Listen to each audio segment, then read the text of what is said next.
There we go. Okay, let's see if that worked. Can you see and or hear me right now? I hope you can. Let's see. Hey, Mothproof. Randomness. Excellent. Well. Hello, everybody, and welcome back to Paleontologizing. It's wonderful to have all of you here. It is Sunday, July 26th, I believe. 2026. And we're back here with the Utah Geological Survey out in southeast Utah, out in the middle of the desert, digging up dinosaurs in the earliest Cretaceous Cedar Mountain Formation. We're not near any particular place right now, but I guess you could say we're kind of near Moab, Utah, which is something like 50 miles away. If you to drive up and down these roads, you'll get to it. But it's really hot here, quite hot. I'll show you the thermometer in a minute, but first, welcome. My name is Danny Anduza. I'm a dinosaur paleontologist. I'm here on Twitch trying to do some good old-fashioned science outreach. So try not just to tell you about fossil science and what it's all about, why it's important, how we do it, why you should care about it. Not just tell you, but show you firsthand. So normally, and by normally I guess I mean about 8 or 9 months out of the year, I stream from back home in my office in the San Francisco Bay Area, going over new scientific papers, interviewing other paleontologists remotely, doing tons and tons of Q&A with the chat, and special events, and 3D printing, and just, you know, anything fossil related, with a heavy emphasis on dinosaurs, since dinosaurs happen to be what I study, what I publish on in the scientific literature, and what I dig up during the summers. Of course, it's summertime. It's in eastern Utah. I'm out in the field excavating fossils and collecting data with the Utah. During the summers we do field work, and I'm here to show you what that's like, walk you through it, and answer any questions you've got along the way. So I'm glad you're here to hang out with us and, you know, just sort of be here as we excavate these fossils and do this science. So welcome everybody.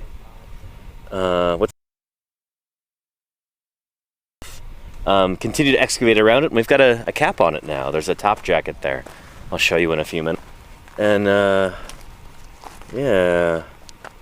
And holy cow, Matt Mitchell has stumbled upon this channel again. Saw you from the Carnegie Museum in June. Welcome back. Good to have you here. That was an honor once again to be part of Dino Fest at the Carnegie Museum. That was what, like June 14th, I think. Yeah. I was working with Ethan Cowgill's crew out there in Wyoming, and Ethan is here right now, along with a group of other paleontologists and students and volunteers. And yeah, I'll take you into the quarry in just a minute, but first, take a look at that thermometer. Cast Meow Black, hello to you too. Welcome. And Dennis Carpez says, from Holland, we can. Excellent. Well, welcome to Utah. I'm glad you're here. Shout out to all those folks in the Netherlands and across Europe who are often here at the beginning of these streams before it gets too late out there in that part of the world. 107.8 in the shade, and it feels like it. Shoot. Yeah, that's why we've got these shade tarps over here. So I'll walk you over there in a minute, but first, let's start the stream off right with some hydration. There's still ice in here. Nice.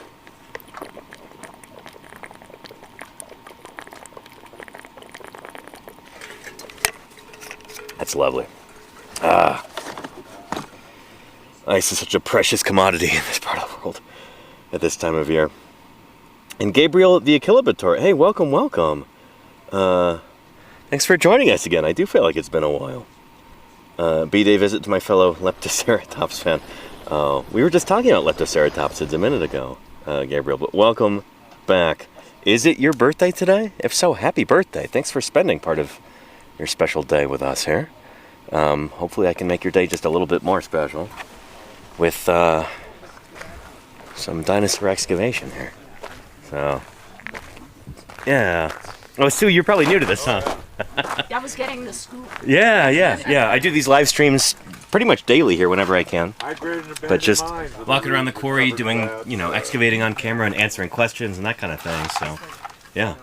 Would you want to introduce yourself to the audience at home, or if you don't want to? Me? Yeah. Oh, I'm Sue Sternberg. I'm a dog person and a paleontology hobbyist. Right, yeah. So you said dog person earlier, and I didn't quite know what you meant. Tell us about that. That sounds really interesting. My career has been working with dogs in training and behavior and shelters. Very cool. Yeah, Okay, so nice. it's been great, yeah. All different breeds of dogs? Anything. Cool. Yeah. Do you have a favorite breed of dog to work with? Are the individual differences just too great to pick a A lot of herding Yeah. mixes. I have a pit bull dachshund right now whom I adore. Oh, that's And I have bowling balls. And that's lovely, yeah. yeah. Uh-huh. No, I like all dogs, no matter what. And but it's the individual Of course, combination yeah, of traits yeah. that's great. Yeah, it's just the different personalities and Yeah. yeah, just like people, you know? Yes. Yeah. Yeah. Yeah. Well, in dog training, you probably do a lot of people training, too. It's all right? people. It's all people behavior. Yeah, Because yeah. you know, That makes sense. figure out the dog what his or her temperament is, and then what's the best environment. What can the people do? Yeah, and yeah. compromises and try and make it work. Uh-huh. Yeah. Would you have a short, good piece of advice for any folks at home who have dogs that, they're having trouble with? Yeah, teach some behaviors using positive reinforcement so that you can communicate with this common language, right? So Right. the dog can see that communication isn't random or chaotic. Yeah, yeah. And, so that if the dog does something, you notice it and respond with something that the dog finds positive, and that you understand that if you do something, the dog watches you and can offer you some sort of positive reinforcement. So Right. sometimes it's saying cues like sit or lie down or roll over. Yeah. It doesn't really matter. Just have something common where you're each watching the other species and trying to figure out what makes them tick, what they like, how to Yeah, get yeah. them to like something they don't love, or and it goes both ways. That makes a lot of sense. It's a two-way street. Yeah. Yeah, cool. Thanks, Sue. Awesome. Yeah. Mate? Yeah. Of course, we've also got Don and Kai and Crystal and Laura and Jameson and Ethan and Nick and Fisher in the quarry today, too. So you'll notice that it's a lot less crowded than the quarry was. We had those 25 students, 25 plus, from the University of Utah. Morning. We're kind of back to normal here, which is nice. In all that hubbub, I kind of forgot, just didn't have time to charge my battery, so hopefully, I actually put 2 batteries in the streaming pack today. So hopefully, we do okay and it doesn't cut out toward the end of the stream, but we shall see. Gotta make sure that I charge, as soon as I get to the quarry tomorrow, start charging up one of the battery packs. And we should be all good. But yeah. Let's see. And that is Jim there, absolutely, Gabriel, yeah. We'll talk with Jim in a bit, I think. Hoot House livestream, wonderful to see you. Hello, hello. And Neo Bisonja Harmonica, how are you doing? Hello, hello. Iced coffee sounds really good right now. But I think that ice would probably not last very long out here. Again, 106 degrees in the shade. It is not cold in this part of the world at this time of year. Oh boy. So yeah, again, that's why we got those shade tarps.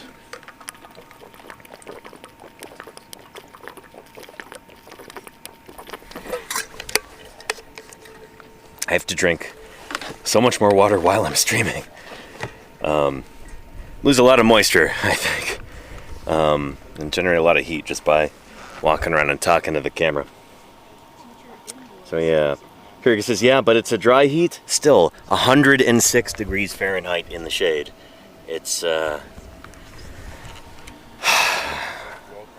be fair, not many people can do this kind of work. I have to constantly remind myself of that. I'm totally used to this kind of thing. And after a while, we've been out here for over a week now, about a week and a half. Yeah, it's, I feel pretty well acclimated at this point. but a lot of folks would not be able to do this. That's part of the reason why I want to share this with folks at home. You know, not everybody can come out and do this kind of work, especially under these conditions. So that's a big part of why I want to share this with everybody via the magic of Twitch. Yeah. And there you go, exactly, Gabriel. Yeah. And hey, Emily, good to see you too. Welcome, welcome. Yeah. Let's get in the quarry and do some digging, shall we? The salsa gave me a bit of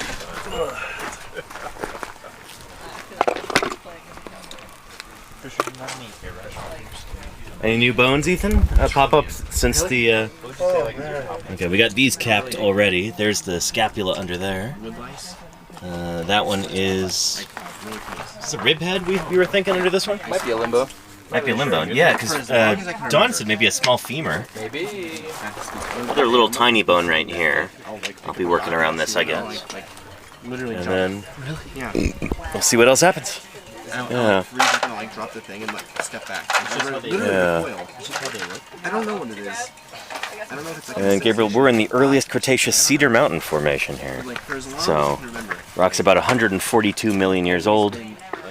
These are the oldest Cretaceous dinosaurs in North America, pretty much. I struggle to think of an older one. So, some cutting edge stuff. It's ridiculous. It's completely nonsensical. That they're called that? No, that I have this like this sort of like version. What about you, Ethan? What's up? What's your like number one irrational fear? Ooh. I don't have that many irrational fears, I think. Okay, well, what's one? I mean, I'm afraid of heights, but that makes perfect sense. It's completely adaptive. Also, we've got like 287 people watching. If you know. What's your irrational fear? Be like, hey, Superman, what's your greatest weakness? Why don't you tell us live on camera? Being on camera in front of a bunch of people. My biggest fear is being on camera in front of any more than 286 people. Oh, shoot. And you're feeding your students. I would think having a meat choice for your students. No, I appreciate that. One of the coolest things about like being able to go out and do field work in Wyoming with you is being able to share that with folks at home. It's a blast. It's a real privilege, and I try not to forget I'm that. not going to worry about it. I wasn't that Mine much is. So thanks, Eve. chewing yeah, thank you. toothpicks and driving or like drinking straw. Pretty soupy. I'm afraid I'm going to get Try to hit make a burrito out of like an soupy airbag is stuff. going to go off and then Is that why you don't like metal straws, Nick? it could be a Maybe, reason. maybe. Yeah. It could be. Because that was like a pop culture thing. I feel like maybe 10 years ago. While you're They're gonna punch a hole in it. Oh, Yeah. really? I never heard that. really, That No. was like an argument that people would make against metal straws. it'll go right in your brain. Just now that I think about it, that's terrifying. like a- You're right. They would have got. Like, it's no more dangerous than a fork. As far as I'm concerned. Where's a good place to put this? Hang on. Trying to do better camera placement here. Chicken in it or not. Depending on Yeah, I've been told about this straw thing. You're in a vehicle.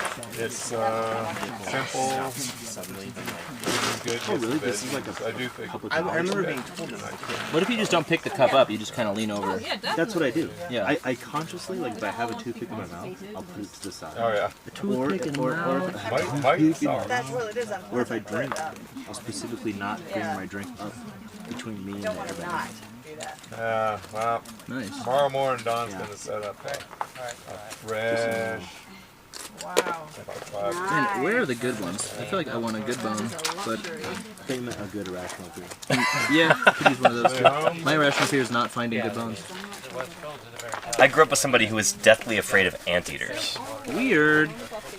She was terrified of It's a them. pretty it's a pretty good fear because it's like so unlikely to come true. Right. But there are recorded cases of people, including zookeepers, being killed by anteaters.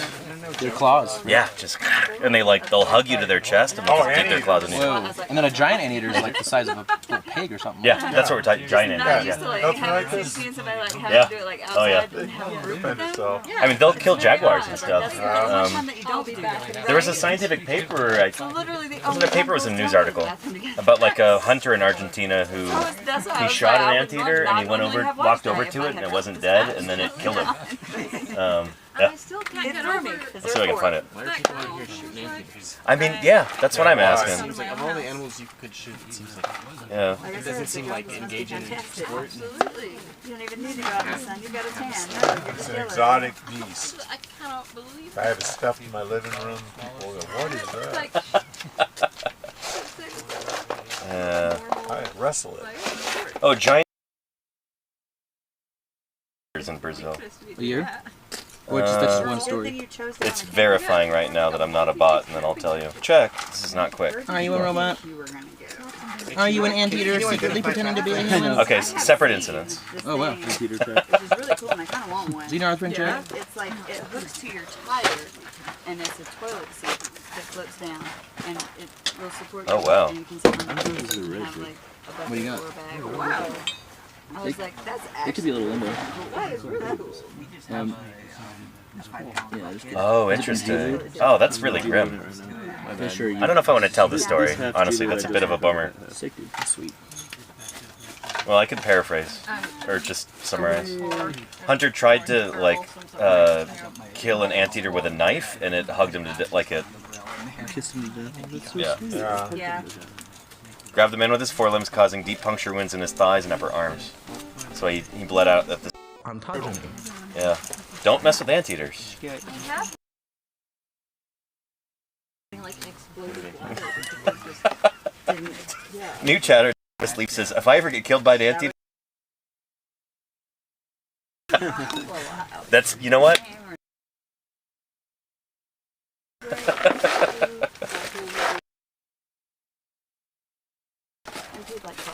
I'll give you a link in the chat, everybody, so that you can read it yourself if you're that interested. Do something. What if you're being killed by an anteater? I mean, yeah, how many anteaters save people every year? Diving into the river and hauling you out. Anteater, save me! All this, yeah, I'm being eaten alive by ants! media sensationalism about fatal anteater attacks, but you know how many people every year? I got some tourists staked out on an ant nest. Yes. The anteater comes Yeah, and if I can saves your life. By a platoon of army ants. absolutely die. I made a great short That would story. also take forever. The electrolytes It'd be so anticlimactic. An AI thing.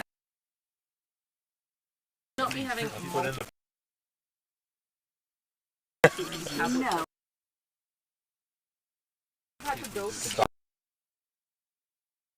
what it is.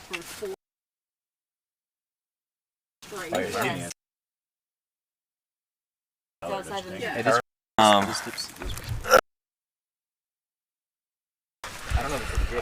This is too hot. No. Not being as thoughtful as I should be. Here, come back to the earliest Cretaceous Cedar Mountain Formation. Well, again, we're a crew of paleontologists and student survey. Dr. Jim Kirkland, who is the state paleontologist of Utah. Oh, yeah. So, yeah. Jim, tell us. Deeply into the third decade. Yeah. I mean, you've been digging dinosaurs for 50 years. 54 years. 54 years. 54th anniversary in April. Wow. Yeah. The Cedar Mountain Formation, where we're digging right now, Jim kind of helped open this up. Tell us briefly, why the Cedar Mountain Formation is important. Well, basically, we've always considered North America between the Jurassic and the beginning of the dinosaur faunas of the Cretaceous. Yeah. Everywhere, Yeah. there was a 25 million year gap. So we just thought this was like a blank spot on the map. Who knows what could happen in 25 million So when years? people talk about the transition from the Jurassic Cretaceous, Yeah. anything can happen in 25 years. That's third of the 25 age. million, yeah. Third of the age of mammals. That's nuts. Yeah. You know, I mean, that's longer, I think, than hominids have been around. What was think the you're oldest age? Yeah, Wait, 25. Fisher would know. Fisher, how long have hominids been around? It's like 2 million years or something. No, that's You mean ape? The ape yeah, family? apes and all of them. Hominids and Hominoid. hominids. Oh, okay. So like since like the early Miocene. We're well more time than the entire history of hominoids. Yeah. Yeah, Yeah. I mean, the Thanks, Fish. 25 million year gap between the Jurassic. Yeah. So I always joke that anything could happen. Right. Aliens could have come down, zapped them all, got eroded away, so we got no record of all their weapons and the iridium bullets. Sure. And, yeah. Or the dinosaur civilization arose and blew themselves to oblivion. And that's why we have this erosion surface. It's really nearly global. Sure.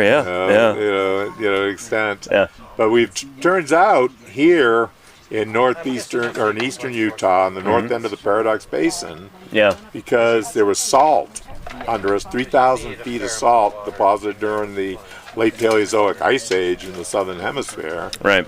That salt is always plastic, and this area subsided and accumulated sediment where everywhere else in North America was erosional. So just because there was a lot of salt under here, and that can squish down, that left a basin, so we actually have a rock record here. South, I think. Yeah. There's a lot more to do, understand. Yeah. That's what almost certainly is the cause of what we see here. Right. So it's given us a record. You look at the whole Cedar Mountain.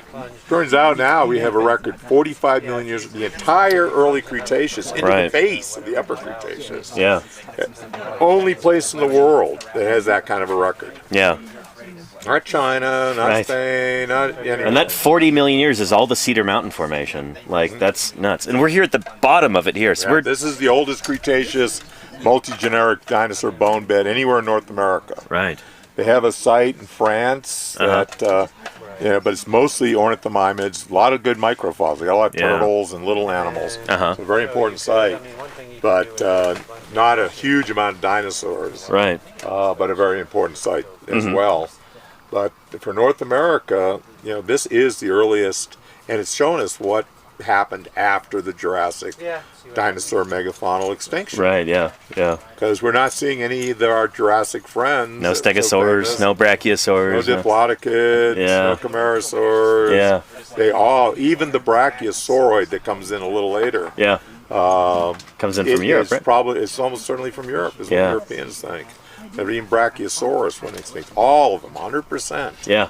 Until proven otherwise, went extinct. And of course, the 4 different kinds of large meat-eating dinosaurs that fed on these things, these very important lines, they went extinct totally. Right. Allosaurids, ceratosaurids, megalosaurids, other than the spinosaurs, all went extinct at the end of the Jurassic. Right. And they're probably dependent on eating these things. And the things that survived were our little feathered friends, the Maniraptorans. Yep. We're seeing a radiation of them right from the beginning here. They're like in the absence of all these big brutes. Yeah. We're getting a big meat eater from Europe coming in. That's huge. But is not a descendant of any of the Jurassic animals. Right. We can show that pretty clearly. And the little plant eaters, the little bipedal plant eaters. Like the king of the dinosaurs, of course, Dryosaurus. Yeah, Dryosaurus. But of course, the crown prince of all the dinosaurs, the Polacanthines, survived with Mimorpelta.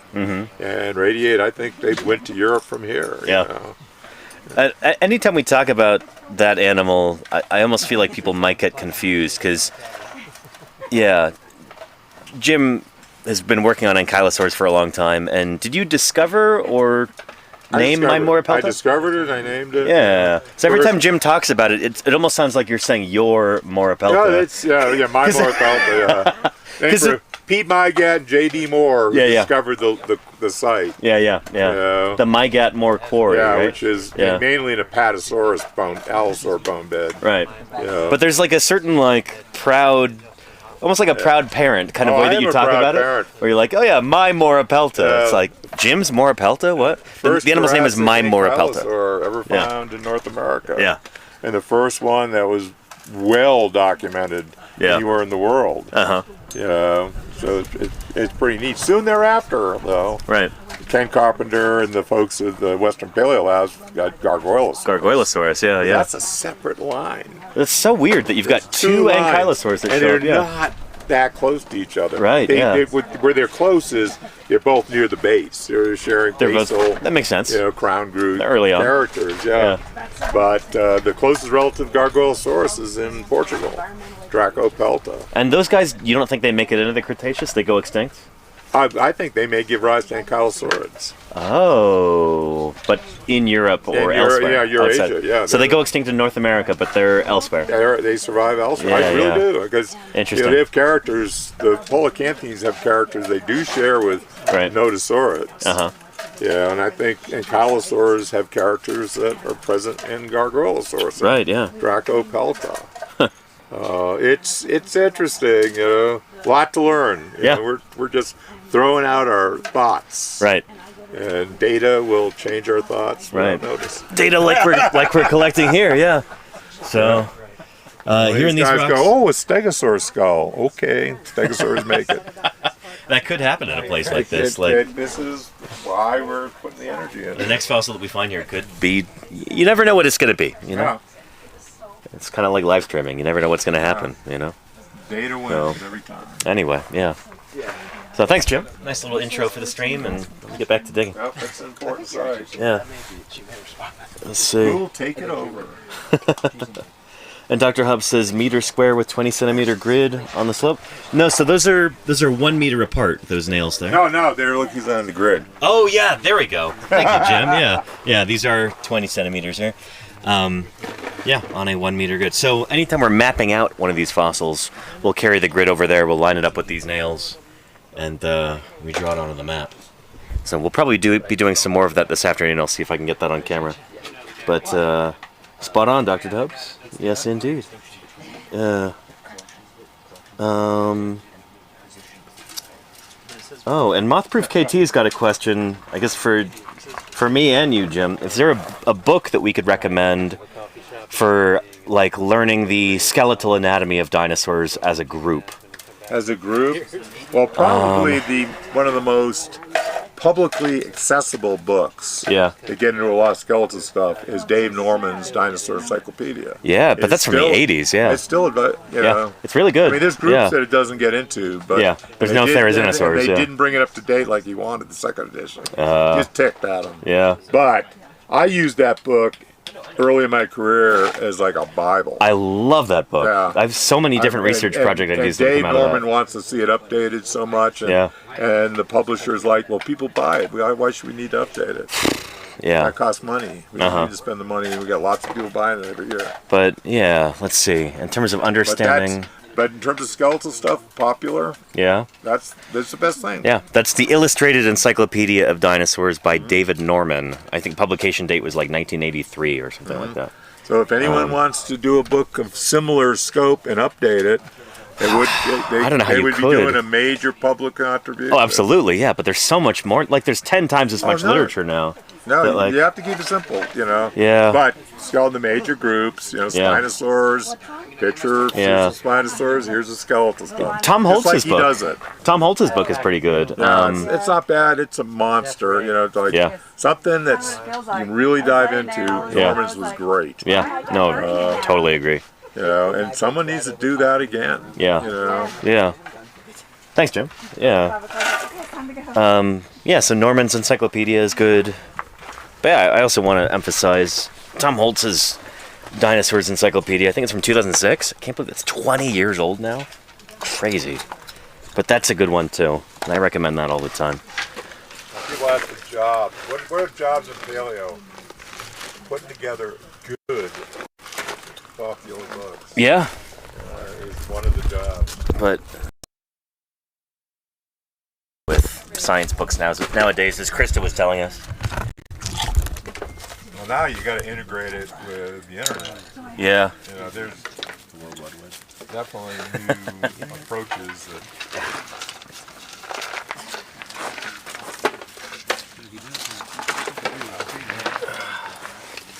Nice, got that one flipped. Beautiful. Flipped. Yeah. Phenomenal. And cool, Dr. I've used a similar grid for PhD research. Nice. Those are good grids. It's too thick for a therapy. The grid should be longer and skinnier. I'm certainly the only one there.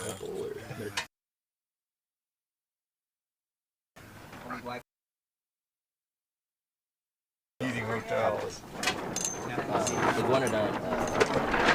Yeah, I think you're right. I think more people should be doing this, but science. This kind of similar. Doesn't look very good. That's another Could be a dog. little in. Yep, it sure does. Paleontological. This looks like the end, so it's short. Oh, nice. Well, keep on saying that the movie. And it's the Doors movie? No, this is the end. Oh, it's I like silly. I Silly think fun it's fun. time. I saw it in theaters, you know, and I would just I thought it was fun. It was I enjoyed it. And that's a good question from Kanto Arcade. Are you fond of Greg Paul's Princeton Field Guide to Dinosaurs? It's a really good book. You just got to be careful with the dinosaur Yeah. names. Yeah. He's got some interesting taxonomy going on. If you Alpha just taxonomy. look at the dinosaur name, the name that he has in parentheses is the correct name. That's all you need to know. Yeah. Other than that, it's I'm glad he reviewed included that those. book.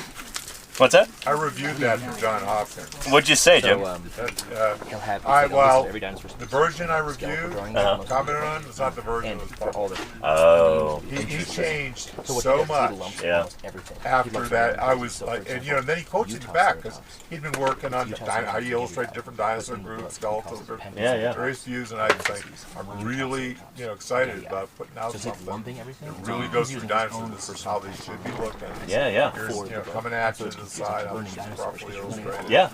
And so that's on the back cover, at least the first edition. Yeah. Big quote But from if you me. just Uh-huh. And then you open the book, putting all it's the like, alternatives different. there. I Yeah. do not agree with this. Yeah. I mean, I reviewed the entire thing, and there's a lot in it that I It's just like did not okay, Uh-huh. and I didn't even see. you Yeah. know. But there, there's a lot in it that's good. But there's stuff in there I'm really bugged. I mean, Went in after I reviewed it because I would not have let it slide. sure. I was expecting it to be an actual field guide to dinosaurs. Like their life experience, what we know Yeah, about the them. Brits have done a couple of those. Yeah, not the bones, but like the outward appearance as we understand it. And nobody's done that. Yeah, I thought this would be it. And like work on a book like that, and like it would be a decade-long project. birds. Yeah, there is that. Yeah. That yeah. book doesn't serve any function. Well, it doesn't know, show it's the like- It's skeletons. like you don't yeah. see the skeletons, so all you see is options And of they're different things colors. that are subjective. So there's no Yeah. sign. Yeah. And It's a beautiful book, but it feels like it would be beautiful smoke and mirrors. maybe only a resource for like if somebody were to make a movie. But any book. No, that's why books like It's a Dave paleo art Norman's, the style is the way you need to approach Kind it. of, but the images are so small that you can't really call it a paleo art book. Well, I'm saying that is the function it serves. Yeah, for sure. Yeah. Yeah, true. But like, yeah. Dan, you said that there's no book that exists like that osteology, that mammal osteology book, right? That For I dinosaurs? showed you. Yeah, Definitely not. No. yeah, that'd be cool. Well, they're monographs, but Yeah, like but not like scientific books. not I like use Romer's condensed for like. Osteology of Reptilia all the time. Yeah, I did too. Yeah. All the time, and that was in the 50s. You can get a really nice hardbound copy of it for relatively cheap Oh, I nowadays. got it while I'm Yeah. still in press. Yeah. I'm an old fart. I mean, they're still making. It's still in print. You know? But Yeah. paperback, I don't even get all. No, hard copy. I've got it at home. They're It's beautiful. pretty- It's red. They're yeah. pretty expensive from what I could see. I got one a few years ago, but it all seemed pretty expensive. I think mine was like $28. Oh wow, nice. So I think they may have done another print run. And then there's the German series on Let's make it the osteology, all the different reptile groups. Yeah. And those are, the dinosaur stuff is awful. Yeah. All the groups of fossil lizards and things that are really pretty good, but they're ridiculously expensive. They're ridiculous, 100-page book, $180. Not a picture in it. It's drawings. Oh wow, this is way more than I paid for it. This is the same one that I have, but yeah, $138 on Yeah. Amazon. Mine is Romer? On sale. mine is the green the green cover. One of the original, from back in the day. One of It's the like original. 50, Yeah. 60 years old, Uh huh. and it was like probably $150, $100 Yeah. bucks. These they might actually print on demand. I Wow, got nice. it published for like maybe 20. Yeah. Yeah. Nice. But it's good. Like it's funny that like there are figures in that are copied from monographs and stuff like that, essentially. And then there's other ones that are original that just get copied a million times elsewhere. Yeah. So it's like, oh man, I've seen this plesiosaur skeleton diagram 100 times before. Oh, yeah, and they've done some pretty decent books on marine reptiles in the last few years. Yeah, no, some really good ones. Yeah. Darren Naish's one is interesting. I think it's pretty decent. I like it a lot. Greg Paul's is actually pretty good. Yeah, he I like that too. speculate beyond, because he's more of a dinosaur guy, so he doesn't go far afield. But none of them focus on marine turtles very much, which is why I got them. So it's a little bit disappointing in that regard. But, yeah. Not a whole lot on the fossil leatherback.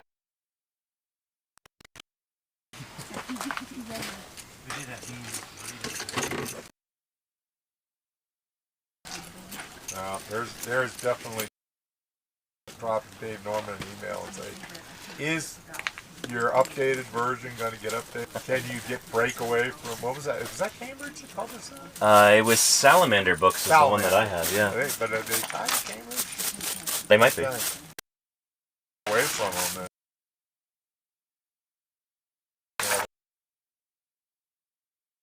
His legal agreements with them are too similar to the book you did format though. Like 4 pages per family of dinosaurs. Just really keep it tight. Cool about that at the time was it was so comprehensive. Like it references so much of the literature. If you were to go like at that same pace, the book would be 10 times longer. So you'd have to find ways to like condense it and just have fewer references and everything. Yeah, well, you're always going to reference it, but you can get that online anymore. Yeah, you can have your bibliography where it's just like a little thing in your phone. I mean, that's the top stuff, but you can't do everything. I've got every paper pretty much ever published that dinosaur. And my ankylosaur bibliography. That's a crazy flex. It's ridiculous by itself. It's like no. Got it from Jim. No way. The digital dinosaur. Do the whole bibliography and anything. But you can link to it. Yeah. I mean, any water? No. I think that's why some of this I mean, publishing is going to be real different. I hope so. The average person it has to be. Might want access to some of that stuff. Sure. But they don't need it in the book. Yeah. Just use that. You just have okay, here's the little drinking water. URL code. No, I know exactly what you're doing. There you are. You link to the bibliography of dinosaurs. Keeping a link like that stable for a long time is really tricky, though. Like, I don't know. You see this in like a lot of books, even published within like the last 5 years. But say this is good, pretty much good. Yeah. To like 2014 or something, because you have to put a date on it. Everything changes weekly. It's like our geologic map. We're now going to start having it so when you download a map, when it prints, it gives the year that was printed. Right. And that's the year you quote when you're talking about that map you got. Yep. We can fix it every year now. So that, we found this was wrong. We don't have to wait 20 years because we printed 1,000 maps wrong. We've got to sell them first. It's like the whole way printing's going to, publishing's going to be different. A lot of people like to hold the book. Right. So it's like, okay, how do you do that? But the bibliography digitally. They have a few classics, like this is a book you should get, So not every pub. Interview link to that. Got a question, why did plesiosaurs have such long necks? Asked Cowardly Viking. Not all of them did. That's actually an interesting... but the ones that did, it's efficiency. Basically sweeping your neck through a school of fish. I've heard... They're not that flexible. No, I've heard alternative hypotheses for that. Like elasmosaurids and tanystrophiids, there's an idea that they have such long necks, it's accommodational space. Because if they're suction feeding, then if you've got this long tube, it's kind of like those right there behind you, the like pool things right there. So like it allows you to take in a ton of water and just. Well, how do you expand your throat? It's just soft tissue. Yeah, but it's got to be muscles attached to it. Yeah. Tanystrophiid vertebrate. It's not necessarily. I'm not talking about like a pelican, but like the idea. I'm talking about if you're going to expand that length of that throat, there's got to be a mechanism to do it. I mean, it's like this, where it doesn't have to expand. What you're basically doing is, the longer the neck, the more water you can take in. Doesn't have to expand Well, it's not a horizontally. vacuum in there normally when you spin it around. No, it kind of is. That's how filter feeders work, like beaked whales. Yeah, and, but that's their mouth. You know, they pull their tongue and they create this vacuum space. No, I think it's from like deep in their chest. That's the idea I've A been lot told. of it, you know, anyway. fish, Yeah. you know, they expand the pharyngeal thing, the whole pharyngeal. Which is totally different, You know, yeah. that sets up that vacuum. I'm just Yeah. like, how do you do that in the neck of one of these animals? You got to do it with some mechanism. I don't know the specifics there, but I know it's been suggested. And tanystrophiids, you know, their biomechanics. Yeah. You know, like one set of vertebrae articulate only this way, the next set will only articulate this way, back and forth like an accordion or something. Like freakishly weird. They do that? I thought they were pretty uniform. The big one. No, they're not. Weird. Okay. Each articulation, if you go down, is 90 degrees to one front. That's like, you know, when I saw a talk on that by this Israeli paleontologist, the Colbert head over, they have a great talk there, tanystrophiid guy. I was kidding. This is crazy, you know. And unless this guy was totally full of hot air. But I think he was a pretty top guy. It was a buddy of Colbert. Well, yes. And also oh, that's garbage. That was so funny. The first night, Dalton was I looked at that and go, what the heck is that all about? This guy's not wrong. Yeah, so I guess to maybe summarize the answer, there's a bunch of different hypotheses that have been suggested for why long-necked things like elasmosaurs and tanystrophiids had such long necks. One is that they're really snake-like and they're moving back and forth, but that doesn't seem to be the case. The necks aren't built to be flexible like that. Now, is there any filter feeder with long neck? Not today that I know of. Yeah, I mean, like flamingos got long neck. It's totally moving them out. Yeah, yeah. It's just to get the mouth the right place. There's another idea that like it's it's a silhouette thing. So like as you're approaching a school of fish, The big body is big body's far way away. far back and harder to see, but just this little head going into a school of fish. Oh yeah, and that would be a benefit, you know. Yeah. But moving that head around and the body's still out of there. Sure. Energy's I so didn't high. play Well, how do you Pac-Man test since it? my mom I was mean, dating. Yeah. they mod, you know they move around such a way. But that's why the filter feeding thing is like, how do you test that?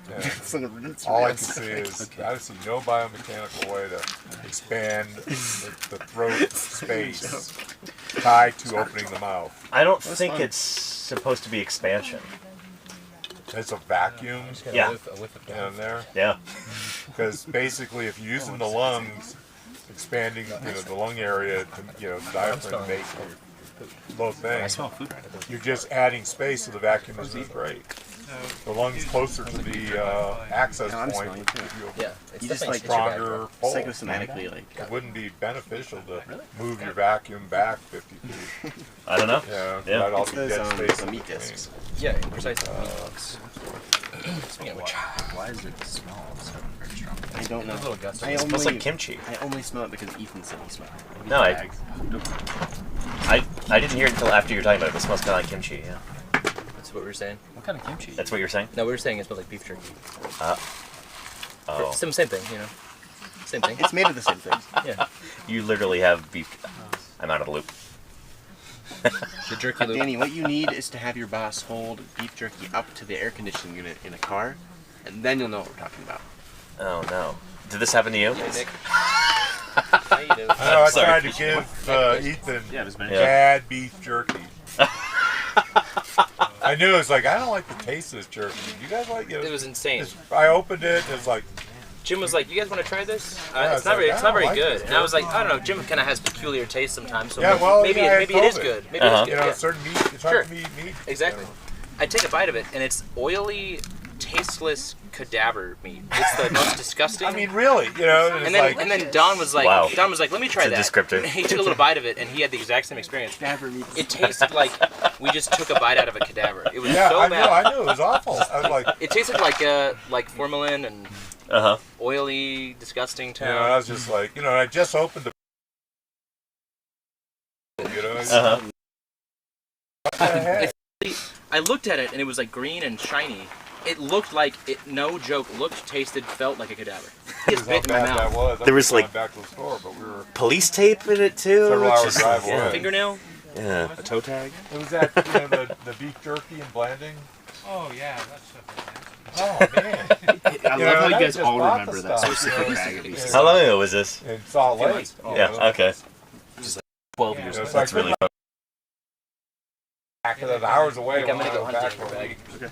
You want it? Welcome, So Patrick you Pirate. returned Good to over have you beef here. jerky Hello, for a hello. week, yeah. Hope you're having a good day.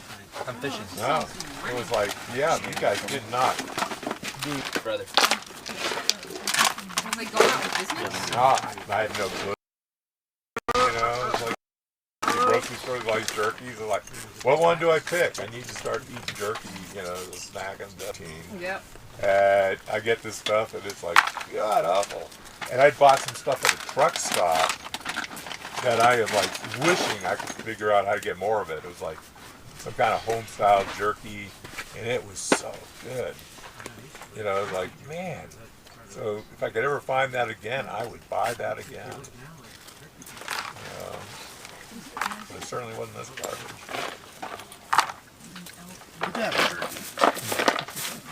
But yeah, cadaver meat. No, man. Real meat. Real cadaver. It was a roadkill. Pretty dried out, so we figured it'd be just throw the packs. You know that rabbit. And then another part of the quarry, of course. There we go. you know, Hopefully that worked. And more animatronic animals for the kids. Yeah. We back? Light reconstructions of dinosaurs. All right. Each one of these restaurants could be one. Sorry about that, everybody. Let's see. By way of explanation, the the stream encoder here ran through its battery extra fast because it's got to do the cooling fan, and so I had to plug in a new battery, and now it's working. So, no sound. What? I don't think that's the case. I think you might have it on mute, Sir Alan. Anyway, yeah. Welcome, everybody. We're back. Sorry about the snafu there. But the T-Rex Cafe was just started. It really was. It was terrible. Where is Mole America? It's up in Minnesota. I thought so. Yeah.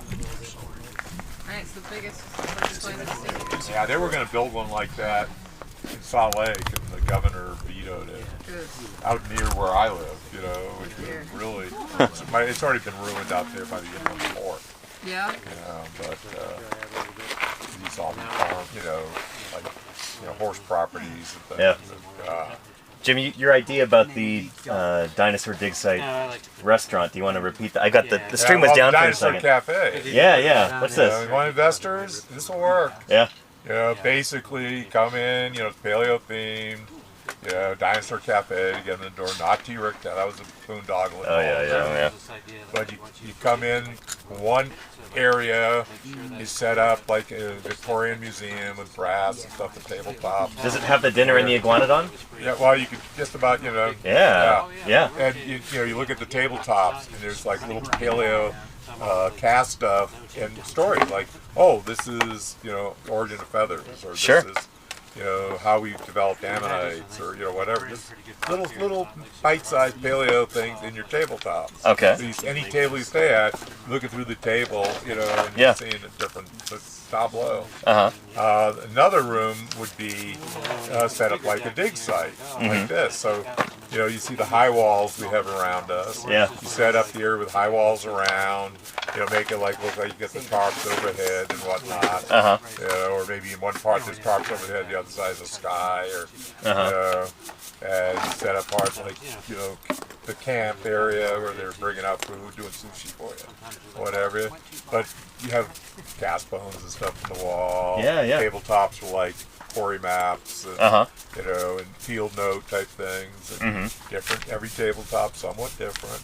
And then you have an area that's more kid-oriented with light reconstruction. Right. Yeah. Prehistoric animals. There was something like this in at Disney World in Florida.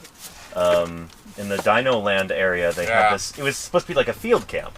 Yeah, it's a bit different, yeah. Yeah. And those guys knew. I mean, Chris Mays, it's like, you guys, if Dynamation had done this, it would have worked. Yeah. Instead, that would have been really cool. Try to do a partnership with the T-Rex Cafe, and we were doing that. When they did Dino Land and Disneyland, they were working with us. They did a cast of our what was it? Split Rock Trail. Oh. They actually molded part of the Split Rock Trail dinosaur panel. Oh, really? That made it to Disneyland. Which taxa were in there? It was Jurassic stuff. There was Dryosaurus. And, okay. Yeah, there was some Stegosaurus. That was a place where it's really weird. There were bones in there that I found that were totally unmineralized. Huh. And so it was just the organics. Yeah. And we had this part of a limb bone that I found there, and I picked it up, and it weighed like less than an ounce. Jeez. I mean, it was like all air. Yeah. Unbelievable stuff. And I know they like that.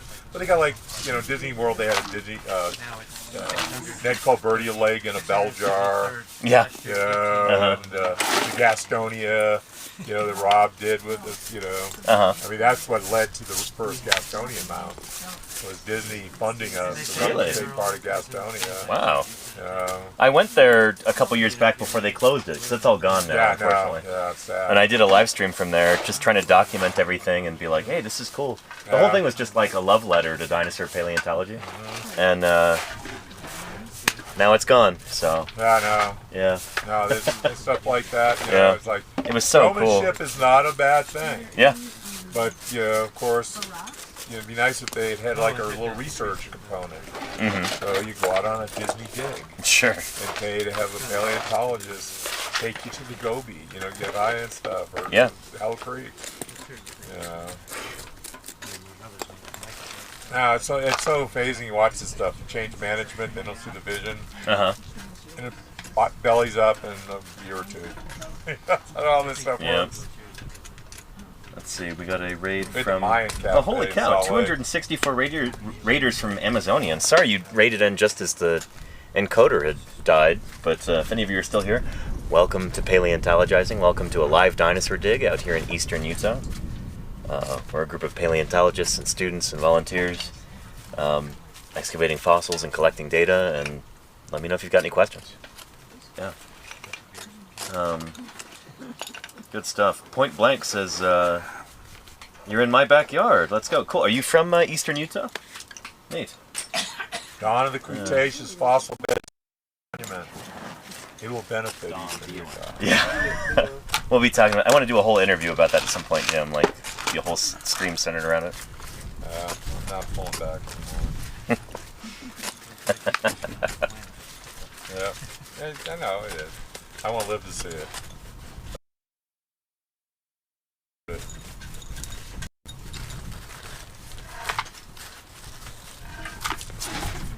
Take it, but maybe it'll pop up again in the future. When my finger got squashed in production cameras, I mean, he couldn't see closely, he couldn't see past it. Pause the stream for a little while, we have a little medical. And there's a little bit more cussing than we prefer to happen on live stream. True. Yeah, that was an unusual broadcast last year. Unusual, yeah. Yeah. We're very non-cussing quarry. At least on camera.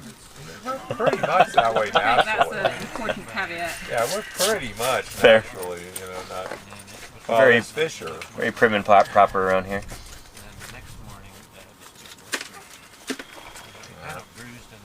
Courtesy is the lubrication of civilization. I like that. And a question from Vexy. I know they collect smaller rocks or debris to look through for bones. We don't actually do that here at this site since we're working through with small hand tools. We're not going to be screening any of this material. We wish. Yeah, we don't have the We resources. wish. Well, just the stuff's not there. The fossils we're looking And the for rock doesn't break down. Yeah. Well, at all. are visible with the naked eye. Yeah. Yeah. I wish to be screen watching this stuff. Yeah. Yeah, but it's just. This is very dull.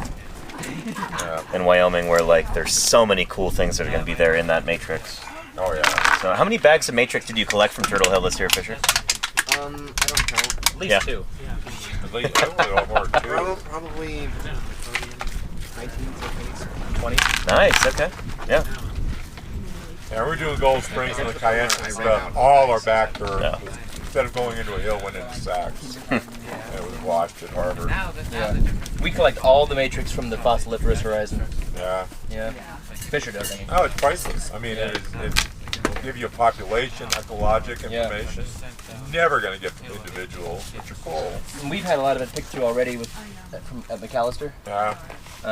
And I guess Ray sent some pictures of some of the mammal teeth they got, and sent it to Dave Krause. And Dave Krause said there was 4 taxa just in one picture of a few teeth that they found. Shoot. Yeah. Oh yeah, obviously. You know how many? There are 22 mammals taxa from the mussel toucher. Nuts. Just the mussel toucher. Yeah. 22 taxa. And I think it's like 7 families of mammals. And that's all from screen watching the matrix? Yeah. Nice. Yeah. Yeah. Over 100 taxa from mussel touching, of which 80% of it at least is screen watching. Yeah. Yeah, I think 10-year age group, something like that. Let's see, man from Yorkshire says I'm in the UK. One joint away from thinking Jurassic Park is only a few years off. Not to, ruin that high or anything, but yeah, people have been saying Jurassic Park is a few years off since 1993. So, it's been, 33 years now at this point, practically? Such a buzzkill. Yeah. I know. So. My jaw was at my knees watching the brachiosaur. Then it reared up, and I went, ah. You don't think they could rear up? No, not brachiosaurus. How would they mate? They're front heavy. But they could walk up the back of the animal, not just lift. Huh. Like that. They're just so built. They're holding more weight on their forelimbs than any other dinosaur. True. Yeah. I mean, it's like the biomechanics are just not there. The Plotocid, not a problem. Yeah. But brachiosaurs are like not. They're, how any of these things made? How did Gastonia made? I've Very got images carefully. showing various scenarios that are pretty fun but unpublishable. Yeah. Could not show that on Twitch. No, that'd be stealing. Grimelchin161 says, hello, I just saw your channel and immediately clicked since I'll be starting to study geosciences this year. Excellent. Very cool. Holy cow. You do geology out here too. Yeah. Well, paleontology is kind of a weird amalgam of geology and biology. Let me know if or want any advice to the extent that we can offer. Help as quick as possible. Yeah, good to have you here. Man from Yorkshire says they cloned sheep in the 90s here. Why not a dinosaur? Because we don't have any DNA. We have sheep. We don't have dinosaurs. Yeah, like sheep are already alive. We already have a complete genome. There's living animals walking around.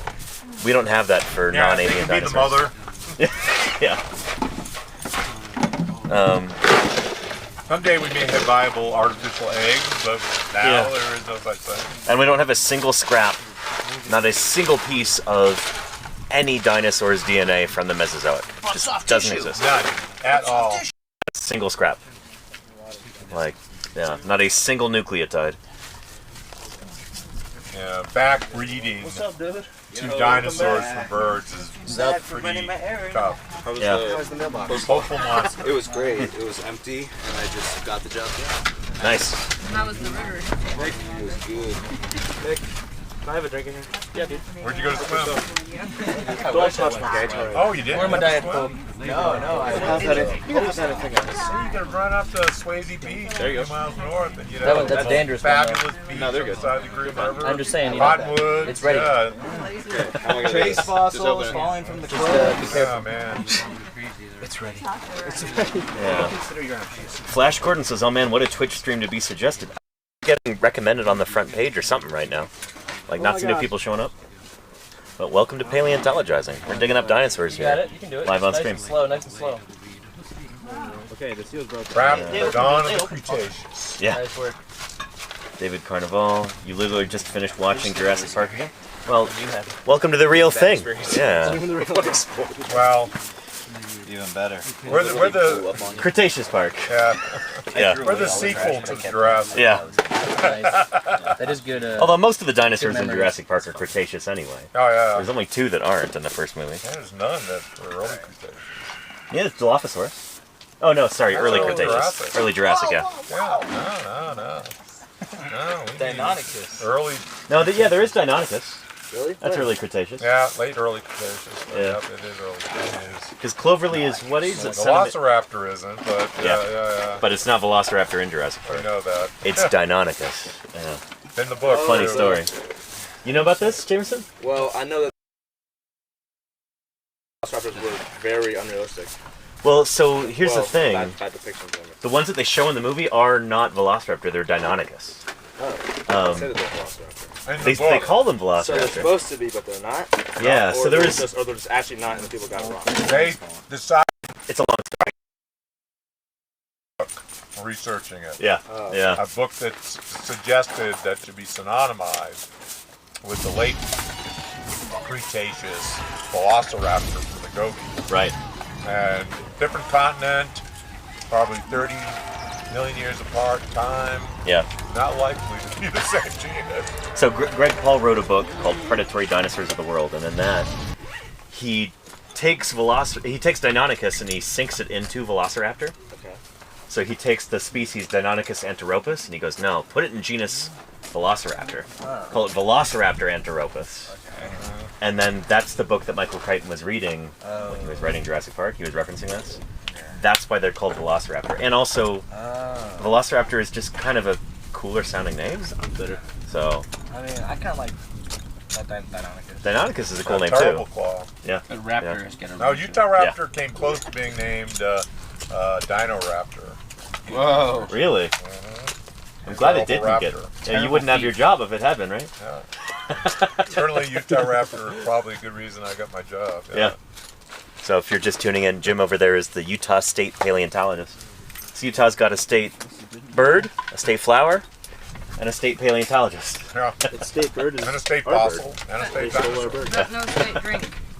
No state drink? It's got 3 state dinosaurs. Not supposed to drink things in Utah, you know? Hot drink. It's got to be Allosaurus, Arizona. California gull, and Utah Raptor. Utah's state drink is Arizona iced tea. Exactly. I'm glad it took you this long to process. I was thinking about it. Oh, really? And now we're getting a big Astro Canuck raid. Welcome, welcome, Astro Canuck and Raiders, to our live dinosaur dig out here in Utah. Welcome. I'm gonna go get some water. Let me walk you around for a minute. Yeah. We're getting raids galore today. This is great. Astro, how was your stream? I hope it was really good. Welcome, welcome. And it's really still the only dinosaur. If any of you are here for the very first time, welcome to Paleontologizing. If you're not here for the first time, welcome back to Paleontologizing. My name is Danny Duda. I'm a dinosaur paleontologist, and doing live stream outreach like this is literally how to pay the bills. I'm trained as a paleontologist, so I work with fossils. I study dinosaurs in particular, and that's what we're excavating. Dinosaurs and whatever other critters we can find from these rocks. And the earliest Cretaceous, Utah. If you've ever been to Moab, Utah, it's a more famous town than I realized. We're sort of near there. We're not close to anywhere right now. We're out in the middle of nowhere. But Moab is the nearest, town of any note. Nearest town that you may have heard of. Welcome to our live dinosaur dig. Here's my water. Let me grab this. Go back down to the quarry. Bits and pieces isolated here in this quarry. We've got some underneath our plaster caps there. So I'm sorry I can't show them off yet, but if you were here yesterday, you would have been able to see them. And we're hoping to find more. So Ethan and Nick and Fisher down there are carefully excavating these areas, looking for more bones. Ethan's got a few bones down there right now. Marine reptile. Yeah. And if you've got any questions, don't hesitate. Yeah, prairie dogs. Welcome. Cannibals.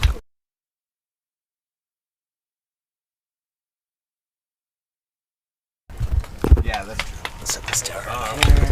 I've watched these prairie dogs around. Yeah. Group having lunch together. Rodent. Another prairie dog. At the end of the day, they are rodent. Rodents eat their own.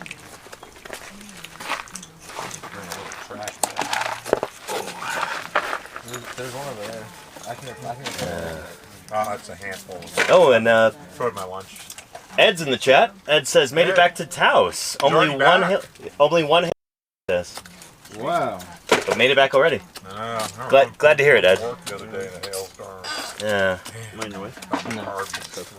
I just realized how close your back was to the tip of this And Astro, hey, I really appreciate the raid. Thank you.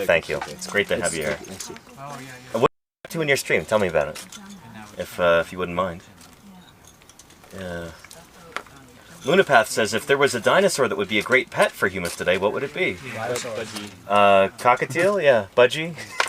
Those literally are dinosaurs. You probably know somebody who has a pet dinosaur. I got that. The little pond in the back, the little aquatic, little ankylosaur. But what if, you know? That's not that big a dinosaur. Yeah. Oh, Chow Chi Long, I think is the other and I've ankylosaur. always thought they were back. Yeah. I have no problem with that, really. But I have no problem with these things eating algae when they're young. There you go, yeah. Shifting the foods. Who knows? The adults might do that too, probably not. If they're, and those aren't the same age exactly, but I don't doubt the Ankylosaurus adult would be pretty much identical. My standard answer is usually Culindrodromeus, little ornithopod type guy. I think it's more basal than ornithopoda. It was fuzzy. We've got like proto feathers on this thing, so like be pretty cuddly, I would think. I'd like to. Yeah. I'd like to run my fingers along an Anchiornis' leg, like the little feathers. Yeah. That'd be cool. Yeah. Frutidens. Pretty cute. Yeah. And the new heterodinosaur, if Pereno and gang ever name it, Yeah. the Cayenta that I helped dig up, adult size is like 10 inches. 304 Hobbit says, this is so cool. First time seeing this on Twitch. Welcome. Yeah. I think the channel's being recommended today to a bunch of people, which is cool. I'm lucky. Yeah. Recommend it. Let's go. 572 people watching. Show them what you guys have been working on. Yeah, a little bit, yeah. I'll do that again at some point, but I also have to get some digging done. Ethan's looking at me over here, he's like, he's done all of this, and I'm like... You should think of an odd time one and come out and just do the little short one out at the dig tomorrow. Sauropod. Might be more trouble than it's worth, but it's your call, Danny. I don't know. It's probably more trouble than it's worth, yeah. I don't want to get in the way. Oh, you're not getting in the way. Well, figuratively speaking, I don't know. I'm trying to be self-deprecating here.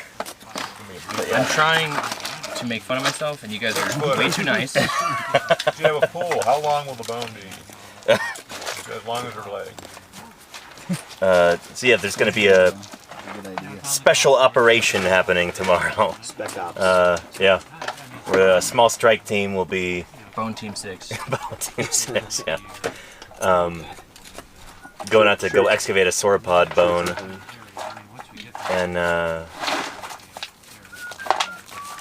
I can't say, I don't think I'm going to stream, because you absolutely should do this, but it would be a huge pain in the butt to bring all the equipment out there, and then don't know how long we're going to be out there, and I can't really help because I'm just walking around with the camera and getting in the way. It just doesn't make sense. We'll be doing a normal stream, I think, from here tomorrow at that time, rather than like doing a weird unscheduled stream that may or may not work, and then not streaming from here. And if we don't show up, then we're busy digging a big bone.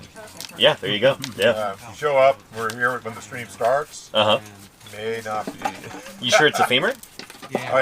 Oh yeah, it's the femur. Okay, nice. It's the proximal end sticking out. Nice. Yeah. Looks like it's in decent shape. What's this? Proximal end sticking out. We're going to collect a femur. Who are you going to take? Me, Nick, and Fisher. Okay. Team of 3. Yeah, we could take it if you want. I'm planning on going, but I'm just going to look. I hate to invite myself. Evaluate the site. No, it's not like Lara wants to see the it's not a it's not a high priority thing. well, no, it's cool. I just mean I don't know if we need more people, but it wouldn't hurt if you came. You know what I'm saying? Okay. Yeah. What's But this? I think 3 is probably enough. It's what it is. I mean, Ethan, when you completely different. probably be early. I'm down at any time. We have only evidence of one kind of sauropod in these rocks. Yeah, you're right. The upper small cat, there's only evidence of 2 kinds. That'd be a good day for a Rito. You go up into the Ruby Ranch, actually. Not even trip there. One kind of sauropod, the sauropod group, followed by different species, but none of them color. What was that? Can we Google it? There's only one tax of any size. Yeah, I feel like going in the morning can make sense. Sauropods weren't doing as well, even though they weren't uncommon. They were just low diversity.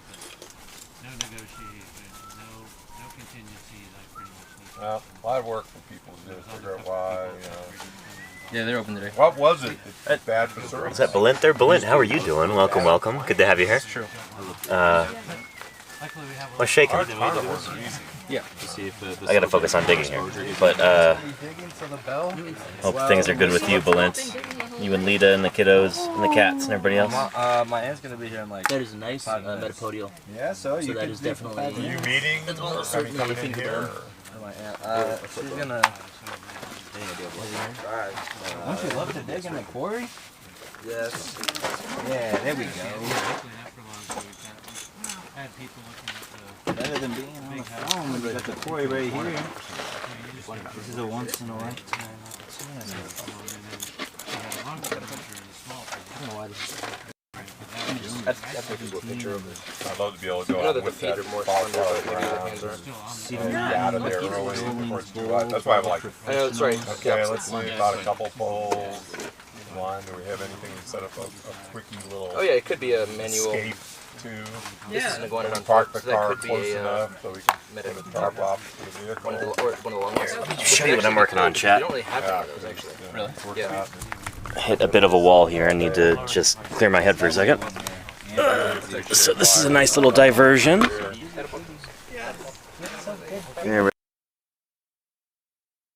So this is the big scapula, that I found the other day. We did that with a plaster top jacket there. Here's what could be like a rib head, or maybe the head of a femur, or something small underneath that. Covered that already. And then I've got this little bone right here. Time to dig, more time to go get to know the dirt. And so I'm going to be digging around this, and then we'll put a little gypsona cap over it, just like that. Gypsona is the brand name for these little medical bandages. So we'll do that. But this, here's the bone here, and here. I don't know how deep it goes or anything, so I'm going to trench around that a little bit, and we'll put a cap on it. Cool blue. And we've got the other caps floating around over here. Yeah. So, cool stuff. You said what's yours? Yeah. I said what's yours? And 304 Hobbit. I didn't consent. Yeah, so we are working with the Utah Geological Survey, which is part of the state government of Utah, part of the Department of Natural Resources. And all of these fossils that we're excavating here will be going to the Natural History Museum of Utah, with the University of Utah. So, a lot of Utah. But we're really lucky to be here. And I'm lucky to have you here too. Yeah. Oh yeah. Photos don't look real. I might just come up here. That'd be funny. So let me set this down. Nick got a nice iguanodont metacarpal, Oh yeah? of which we have surprisingly few. Do you want to show that off real quick? Sure. Yeah? Thanks, Nick. Oh, yeah, no, that's really nice. Thank you. Lovely. So one of the upper hand bones. You see it? Yeah. You point to those on your hand? Metacarpal in the hand. Metacarpals. And we don't have any of those. From an iguanodont. Very nice. A lot of metatarsals. Yeah, it's hard. Lovely. We have a lot of metatarsals and phalanges and stuff. I have not seen. Very cool. Yeah. So that's exciting. More stuff down there at that layer. It looks like that's the layer to be in. The floor. Although it is kind of swaling, like. All around it we have bones. All this is. Yeah. How much lower is that really from the scap? It could be the same bed. Because it kind of looks like it's sloping downward like that, like we were saying it's earlier. Probably the same level. Honestly. Yeah. Huh. Which is good news for that hill there, that nub. Yeah. Nice. Yeah, Cool. this whole area, we basically were like, okay, these 3 levels. There's upper, down, and worthless. Yeah. Scrap. That level where you get a couple things here and there that can be good. Yeah. And then a lower level where there's a lot of stuff. Yep. Often really reasonable. And then a bit, just before we left, Yep. to go to full-time sauropod. Yeah. We start finding these black bones underneath where they're sitting. I mean, like way down at the bottom of the draw. We got right there. Like oh shoot! We're in the black layer. See the groups? Yeah. Yeah, black bones. I mean, we were getting sauropod stuff out of there. It was only sauropod stuff. And can I recommend something? Over this side please. What if we go even below the jigsaw? Because we don't know the depth of the... And welcome, DK White Wolf. Howdy, howdy. Oh. Then we know where it's going. Oh, man. And there you go. Bravo, Alpha Echo. Okay. Well, given that we don't know I'm ascending from his throne. Let's come take a look at this. This could be the end of a bird. And who knows, there's all the processes in here we could just rip apart for all we know. Unfortunately. That's I've just been working on this for 2 days and stuff. No, I know what you mean, yeah, for sure. So what do you recommend going down and around? I think so. Probably the first thing you can is take that out. Well, this goes straight down. Anyway, discussing logistics here. Hold this off. Not the most interesting thing to show, but let's get back to work. Nick, what I would do is I would take this wall right here and just work and then until this wall is down to the floor, then you'll There we go. Sorry, trying to adjust the tripod here. There we are. Expand it on both ends. And Quite good for one. it's nice. Nick, you want a picture for your book? Yeah. Unnamed iguanodont. Maybe a regular one? Unnamed iguanodont A. Unnamed iguanodont Maybe an B. actual regular one? I can't. Just point to it. But here, let me show you, Tend to chat, tell what you an if you want iguanodont is. I'll be right back. Nice. I'm not sure what it is. It's like challenge and also don't know what the stuff is. So it's pretty slow going. That's hard, dude. That's super hard. Point to it. How about you? Oh, good. Just popped off that maybe skull bit there. Wait, I need eyes. Sorry. That's exciting. Yeah, Don told me I could do it. I get blamed. It's so bright. And then I get blamed. Can you see my eyes? Your eyes hurt. Yeah, Touch the bone. The experience, you're going to get the blame. I have a t-shirt for you pop last year. I know maybe. There we One go. this year is going to be a real nice t-shirt. Yeah. This is an iguanodont. That's iguanodon. Here's a kind of simple plastic model. I didn't bring the super nice one out. I brought this one out because, anyway. But yeah, beaky plant-eating dinosaur, kind of medium-sized. Although it's actually pretty big for this environment. One of the larger dinosaurs from the Cedar Mountain, from the lower yellowcat member of the Cedar Mountain. We get some sauropods too that were bigger than this, but it's pretty sizable too. So metacarpals are bones from the hand. So high up on the hand there. That's an iguanodont. It's not something I can It's how they go. It's how the bone goes. I can't rationalize my way out of it. You understand?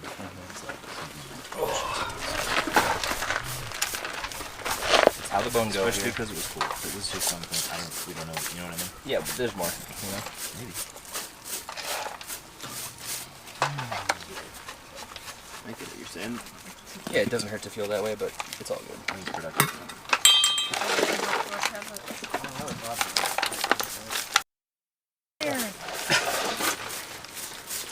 It's productive self-criticism. David Carnival says, isn't that the dinosaur that Aladar is in the 2000 Disney movie? This is pretty Bingo, yeah. Iguanodon. There's definitely, I mean, this, like I said, goes down. Those tabs worth of This animal here is not Iguanodon itself, but it's a member of the same family. So it's pretty similar to that critter, but ours is new. We've got at least one, possibly more, brand new genera and species of Iguanodont dinosaurs here.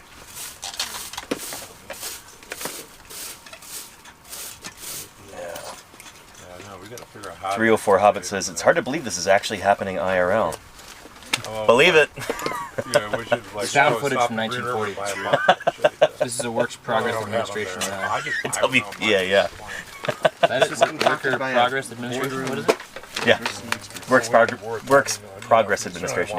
Yeah. It's all green screen actually. This is all AI. Yeah. I am not real. We are a hallucination. We've been assembled by a boardroom of demographic experts. I think that's Dang. Jameson, that's your ride, I think. that Sue's or is that? Oh, Sue. Nope. It looks like the same. Yeah. All right. Jameson's going to be taking off here. Forever? He's leaving? For a couple days. He's doing a rafting trip. Seriously? Jameson's aunt? Jameson was on. Jameson's aunt. Yeah. That's my aunt. I know her. That's got a shape. I know, park the way, I know. Get him off. You can park there for a bit, and then I can turn around. I just don't want to be facing the sun, because I don't have a sunscreen in that vehicle, and so it's like, I can't touch the wheel, you know. Hey there. Hi, Teddy. Howdy. How's it going? It's going good. I can't believe you're living out here like a true desert rat. Oh, it's incredible. Hello. Like when I do Gatorade powder, I'm over here. Yeah. Like, oh, I cannot believe you're just like.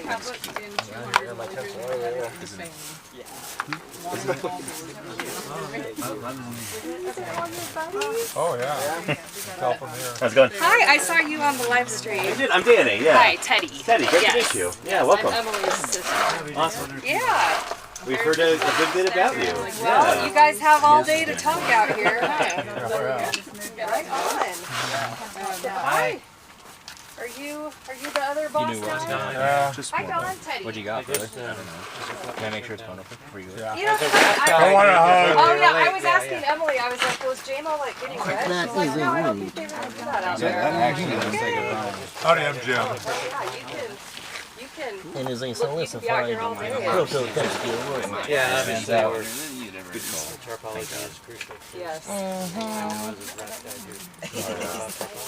It's actually a fake. I'm a desert rat, you know. I've been trying my whole life to convert my nephews into a desert rat, so maybe you guys have done it. Yeah, maybe. Yeah. Yeah, this is so cool. The bingo card. I live. Well, yes, I go at our other little sister. Emily and I. There's one other sister and one other brother. But anyway, she lives in Salt Lake. And that's James. Yeah, it was. So I was there for a long time, and so I still work there. Like pretty. Was that your first weekend or what? Yeah. In Salt Lake. So I go If you're up driving and you see one, you go. work 3 days. Get the Dave's up. Oh, nice, yeah. And then I come down here, and I mean, you know, I want to be down here. No, it's good. It's good. That's why everybody It's better lives in stuff. because that's their job. Bacon or Yeah. So I just have a camp. Because the bacon's actually good. It's a piece of crap. Most of the time I get bacon. You gotta clarify that. It's not very good. Yeah,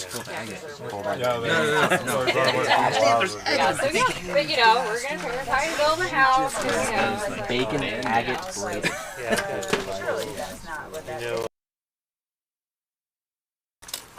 No, you can tell. I don't know anybody. Live open. It's so I were there, you know, and able to kind of go through more stuff. But you really kind of. Danny, do you want to look at this? You know, What's that? I mean, it's Do you possible. want to look at this? You go out there. Oh. I think we got it here. Yeah. Nice. I'm looking forward to you. Oh, nice. Yeah. Looks almost like the proximal end or articular Yeah, end of. I'm at the very, like, the furthest end a limbo? south point. Yeah.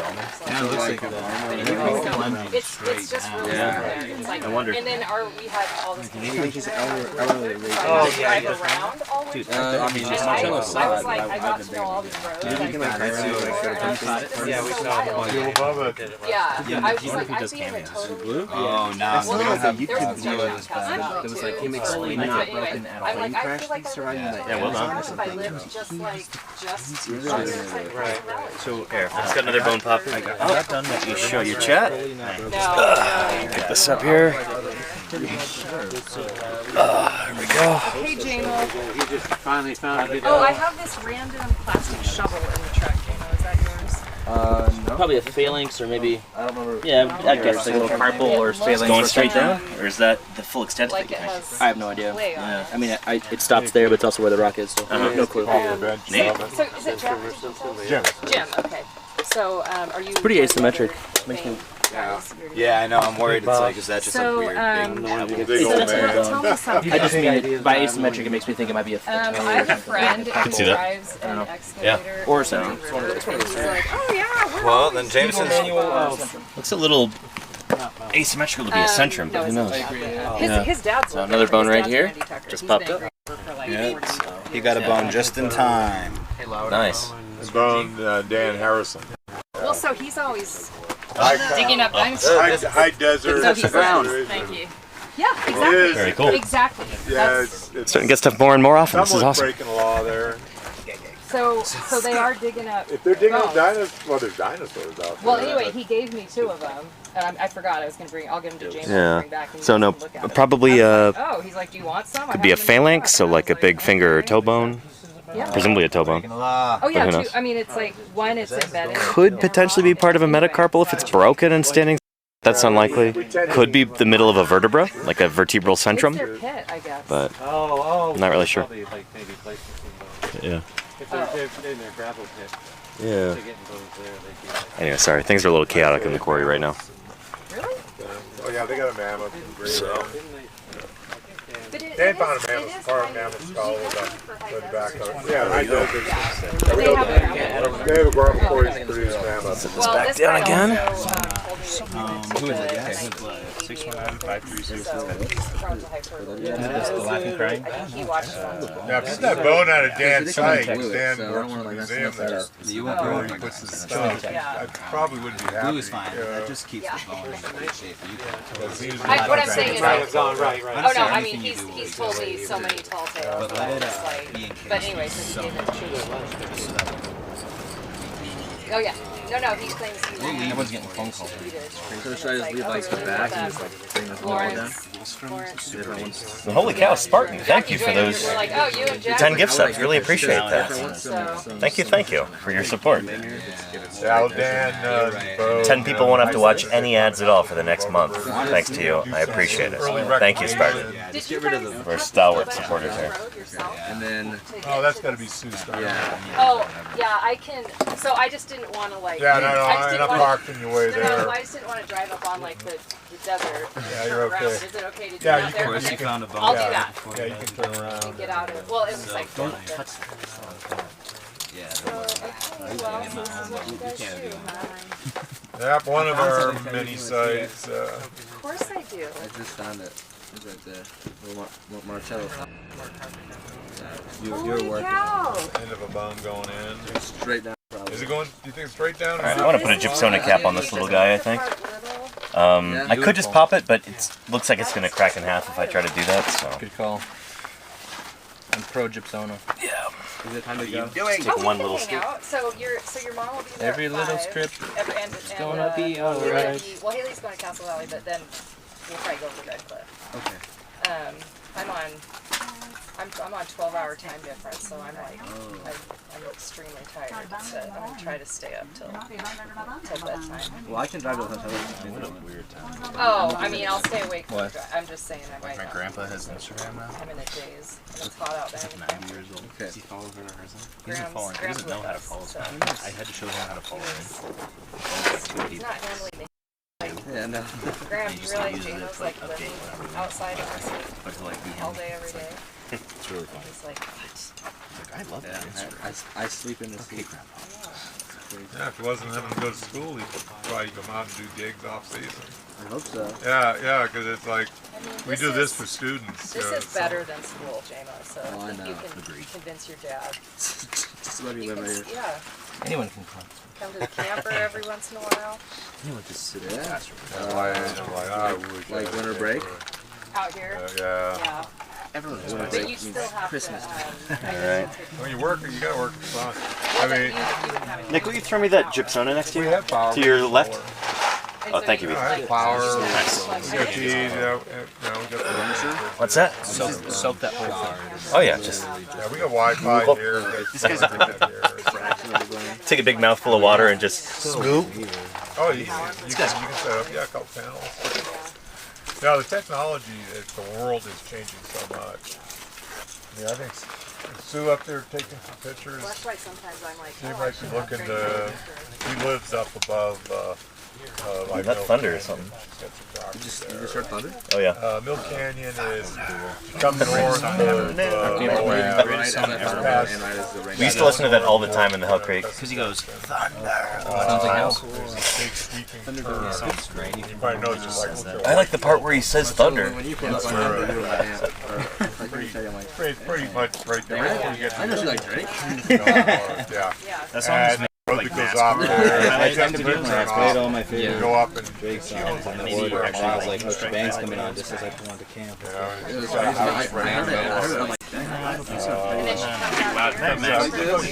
I heard for a fact she's been working with us. And then I see you in the window. Maybe I'm that one too. I like the problem animals. Charlize Theron. Me too. And Thomas. And the new one with Chris Hemsworth with the fake nose. I thought it was fun. I didn't like it at all. It really did. Interesting. Lives on our she's got a lot of friends. Interesting. yeah, sometimes Castle Valley is crowded for me. Yeah, Sometimes I'm like, I really could live in the middle of Don't. nowhere. I just like it, like, absolutely. Surf's up. Kangaroo Jack. Kangaroo Jack. Well, she says she finds people, Is that the one with the penguins? Yeah. It's like a mockumentary about. I've never seen that. Yeah. And I remember it being funny. Yeah, it came out in like well, okay, well, in the future, yeah, people have a right. You know, that's the Ethan says I'm it's probably blocking going you off straight from all down. the BLM I said land. we don't know what it's for. Yeah. I doubt it's going straight. This goes nowhere else. Okay, Goes so to my house. it's just like a, You have no position. It's still drying. They're like looking for a And there's plenty of it. Yeah. You're picturing it was. I know states set up all the new camp areas going out to Klondike you'll Club just end up taking along that road. so funny. okay. Everyone So if it is going straight down, how would I? Yeah, I doubt it. Just go around it. I just wanted to Take the hill above it down. I didn't want to do like. Yeah, so Look, see, dude. And it's very worth going. But, Yeah, we'll leave it for you. the state is It's a Babylonian monkey. they can do Or anything. just like anything that's like The state is terrific. anything they're spending money on besides like he was rolling. I had to channel my energy. what, you know, it's like Well, that's the whole thing, you know, no canyon trackside. Sue's place I think it was just actually evolved tracks into making at kind of that same level Yeah, on get the our property. scoop. That site's a giant track site, most diverse. North America has 10 kinds of animals. Amazing site, it's huge. It covers acres. And they're exposed to a little area that, right in this wash under high power. And we keep telling building over this stuff. And, oh no, this is wilderness. What do you There we think? go. 18 Nice. driving all around it. It's like, come on, this is a world class, considered the second most, the seventh most important track site in all of North America. And you guys treat it like a correlation. And it's right by road. Well, I just wet my shirt down. And Yeah, no, fair. Come on. We're all family here. Do something more. So you pick the sweatiest shirt you can find. It's like, Cactus Jack says, did you hear that leatherback turtles laid eggs in Virginia Beach for the first time ever? I did not hear about that. That's interesting. I don't hear a lot while I'm out here, to be honest. they're all adult. Pretty cut off from the news and from the world. But congrats, that's cool. That's really cool. Maybe that explains it. I'm just going to pull that out. So should I just double this now? Well, yeah, now we're going to come back. Probably. I kind of want to ask. It's clean now. I know. I was traveling. Yeah. It's like at the same time. that would be appropriate. Oh, yeah. I'm just like I And Dr. DRK White Wolf says, is this a rare full skeleton? No, so everything here is disarticulated, so there's bits and pieces, probably mixed up of a bunch of different individual animals. It's really hard to tell which bones belong to which individual critter, and we'll even get multiple species here mixed up. So we're just excavating whatever we can, and then carefully documenting where each of these bones come from, And they're all it's kind of the best we can do, you know? Really, we closed all those mines. It's not like you're going to open up a major uranium mining in there. They have a little refinery there that... And then I love it when they're like, oh, we need for housing. Yeah. It's just like, that is the stupidest thing. Things quiet down a little bit here. Do you want to map some of these things in? Have we got this guy on? I know. It's so ridiculous. Well, we got the scap. Scap is guide. And then whatever this is. Blob is not guide. About how feds are erasing everything that says anything about bicycles or bike paths on all federal documents. There's some mappage to do for shards. Yeah. Weird. Cool. This is like last week. Marcello, your shelf is they started doing just this. beautiful. That's exquisite, Marcello, yeah. Got a couple shelves, It's but like, because they're, Bicycles? like a lot of highway department stuff. Because they don't burn, it's like so, sort of right. We got a big old started. But it's like a lot of highway department grant projects. It's accommodating bikes. Cyclists can be Yeah, they don't want any more of that. No more of that stuff. Oh yeah. That's too low. When I was a cyclist, when I had to cycle to school, they don't do stuff that people want. There's this group. The bike path that connects all the If they might already have the money. Yeah, that doesn't mean anything. They wanted to sue. They actually talked about arresting our lieutenant governor for not releasing the voter rolls. They actually talked about that. The voter rolls. The feds are trying to get the voter roll, and she's in charge of voting in Utah. Probably the lieutenant governor says, "No, we're not giving you this." Sometimes people are like, thanks, dude. Check it out. How do you tie your knots? There's nothing in the world like it. Yeah. There really isn't. And it's like, and I know some wealthy Republicans that sometimes help us out on That is funny that you can't. They apologize. Talks at the Anytime I issue. I know. That's the way Fisher does. Trump runs the show. But like a double trucker. He kissed the ring. I mean, he's done things that are beyond that. No. Yeah, the whole thing. Oh, it's all Can't do good. it. I mean, I could do it if I did it 100 times alone. There's no pressure. But A Davy Jones somersault hitch. Is that Profile. It's awesome. Okay. Did you ever see that? I heard it on This American Life when I was at.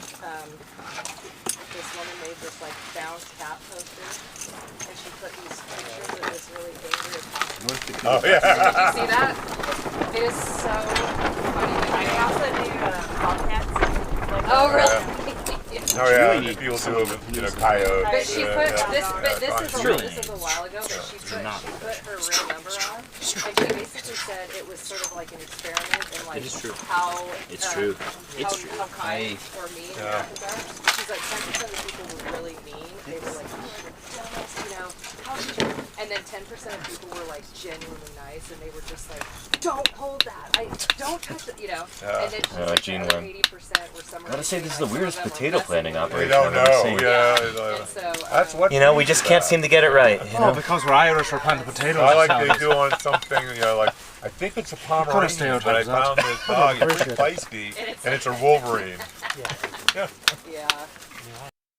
Might be pretty feisty. I'm ready to go when you are ready. Well, I've got some drinks for people. Oh yay! Yeah. Oh. Yeah, I guess I should have brought those when I first got here. Oh my goodness. Are we gonna have a problem here? 1, 2, 3. Oh, there's 12. How many people are there here? That's it. There's a 12 pack. It's beer. Oh. It's not beer.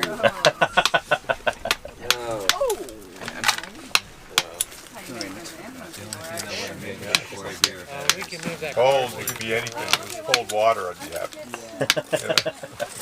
Cold. Cold antifreeze. Well, maybe not cold. My favorite. Cold Fallout. It's cold and wet.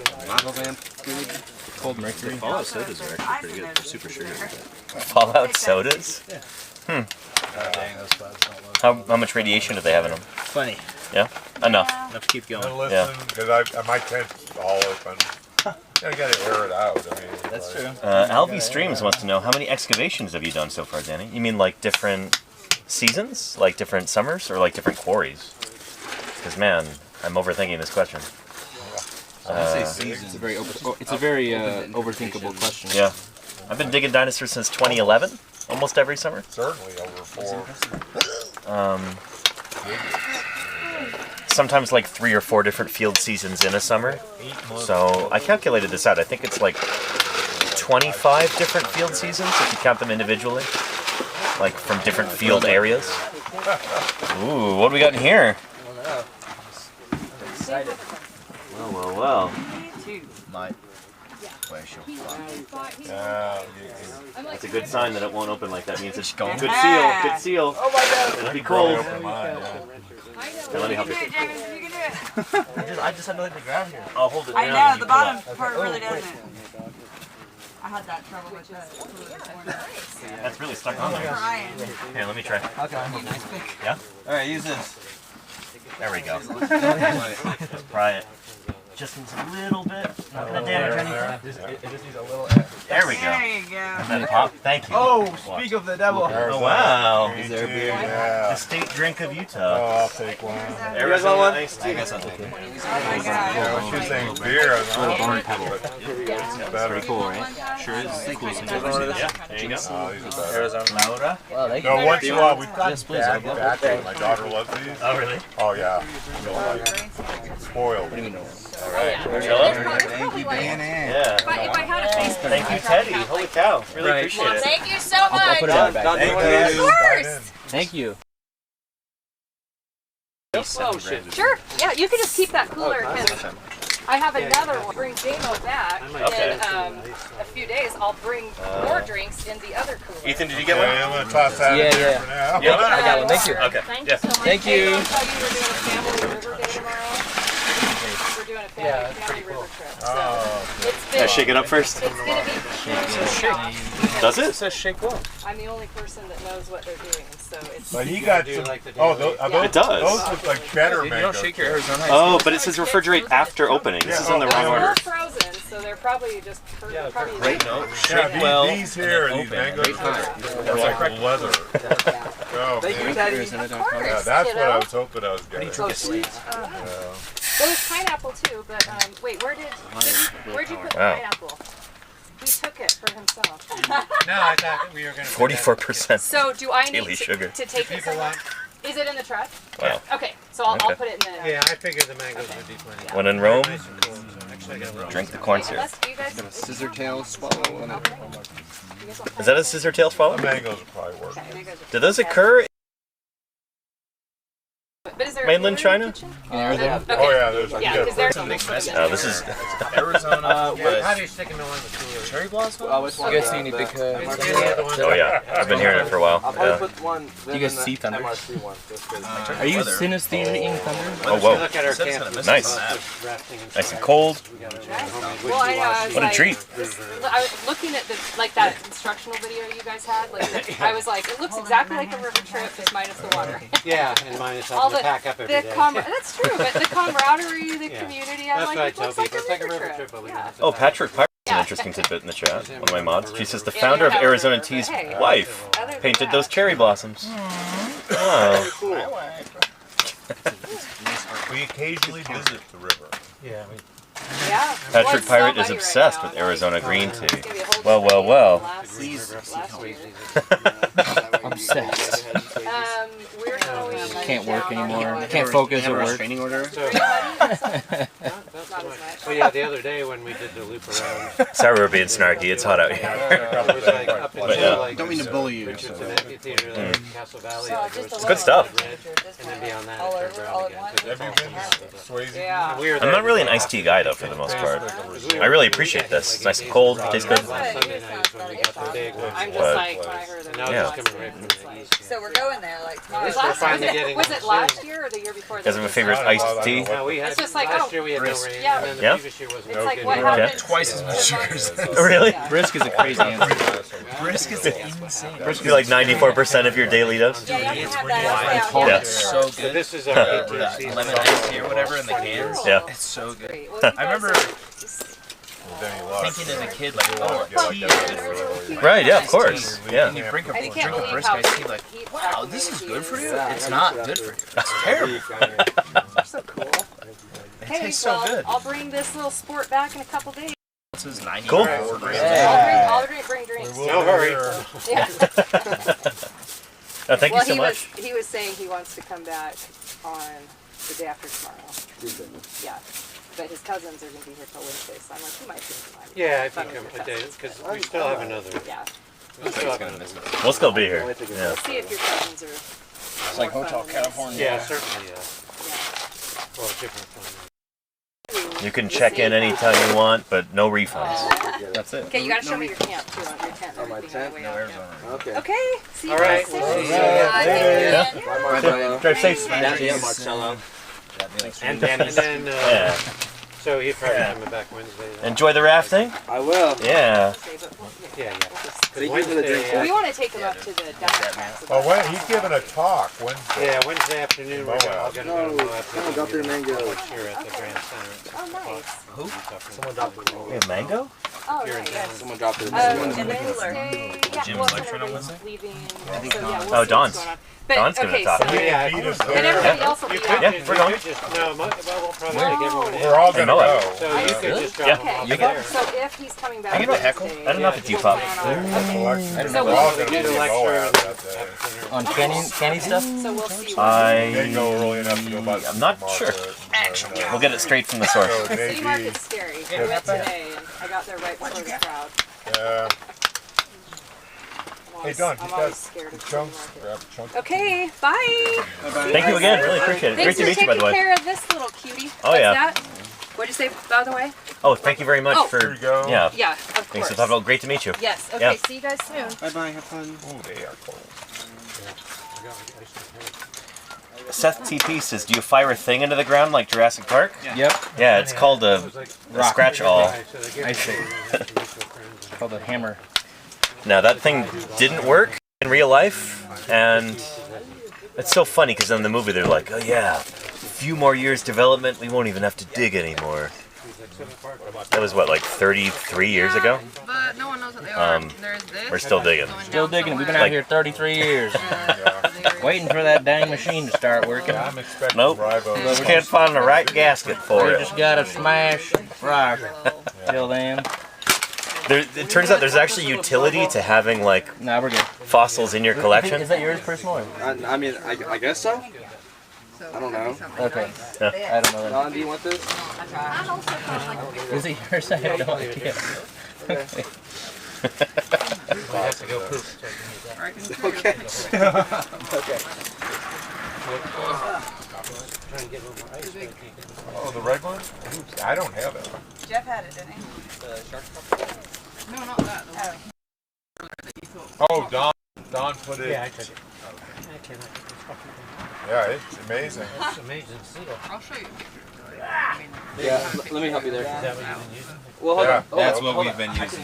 No, That works. I can just hold it while you push up. that's what people are doing. Yeah, now It's just a seal. Yeah, mine does the same thing in the trailer. Oh, and shoot, Karen's there in the chat. Karen says, "Hi, Danny and crew. Karen. Sorry I can't be out there this year." Yeah, Hey, Karen. Karen Poole. Hi, Karen. Yeah, hey, we're finding good stuff here, Karen. But we miss you. Wish you could be here. Danny found a nice iguanodont scapula. Yeah, scapula's right down here. We've already got it jacketed, but I think I put a photo on Blue Sky yesterday, maybe the day before. But yeah, things are good. Of course, it's way too hot out here, so I guess we're glad you're not out here in the heat. But apart from that, we miss you, Karen. If you want to Anyway, do something with me, hope things are good. let's just dig this out. So we can actually. Yeah, Whoa. Sit. Oh, I thought they're. she's good. Yeah, it's, the way it was filmed, I thought one wheel was going off the ground. Yeah, I'm gonna start. Heat index here is 118. Oh boy, what do we got here? In the shade, like 108. Yeah. So could be better. Could be worse.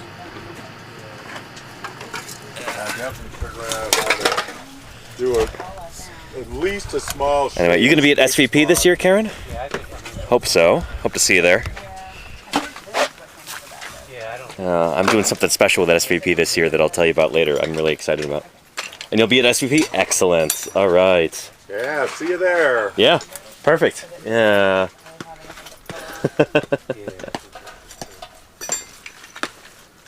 And for anybody wondering, who are we talking to in the chat? That is Dr. Karen Poole, who's an expert on iguanodontian dinosaur phylogeny.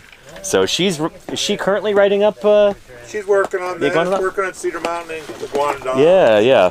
So probably lead author on the paper for this new critter is going to be Karen. So. You guys trying to give yourself more room, or are you going to try to go down? More room. Yeah. More room immediately, and then more down later. Yeah. Because it's like we're sitting on a bump, thinking. Yeah, no, I hate. Oop, there. Try and set this up without the camera falling. Working on the Park to Lake dinosaurs. There we go. Laying there, digging a hole, hanging into a 4-foot deep hole. The tail of this dinosaur is going down a mud crack. Oh, really? Yeah. Oh, wow. Yeah, Cretaceous mud crack, straight down. Who is this? This was the little Hypsilophodont Proctor Lake. Oh, okay, That was there yeah. when we first opened those sites. Is that still undescribed? No, it's got a name. I can't think of the name. Huh. Interesting. It's from the Twin Creek Formation. Twin Creek Formation. Yep. Somebody in the chat can figure that out. It is Aptian in age, a rare Aptian dinosaur. A little ornithopod from the Twin Creek Aptian. Twin Creek Formation. Not Colovosaurus, but it's like, I think it's got a C. I was harassing them to name that thing. We dug up the bulk of it in '85. Wow, okay. So a while It ago. didn't get named until a couple years ago, though. And Pelonathus? Doesn't sound right. No. Twin Creek Formation. Twin Mountain, no, Twin Mountain. Texas, yeah. Under the, it's Twin Mountain, I think maybe. Oh, Twin Mountain Formation. That's right, Twin Mountain. Okay. Aptian, Central Texas. Under the Glen.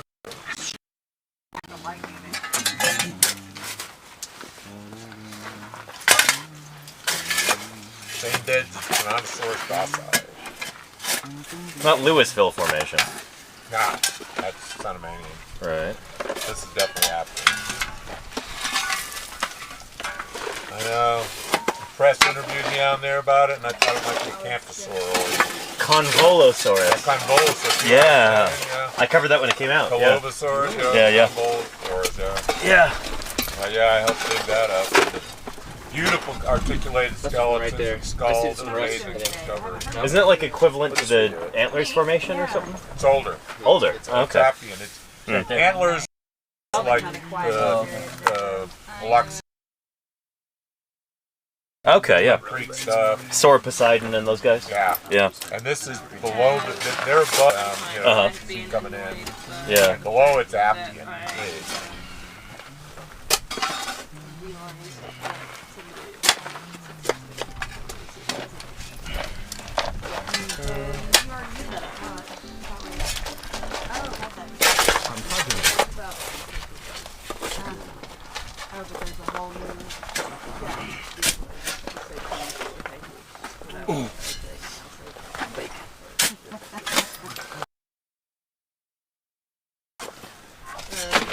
And Alvi Stream says, how were you able to identify this site? It's not iguanodont, it's an iguanodont. So like a relative. Yeah, it's a member of that family, but our critter's not been described yet. It's brand new.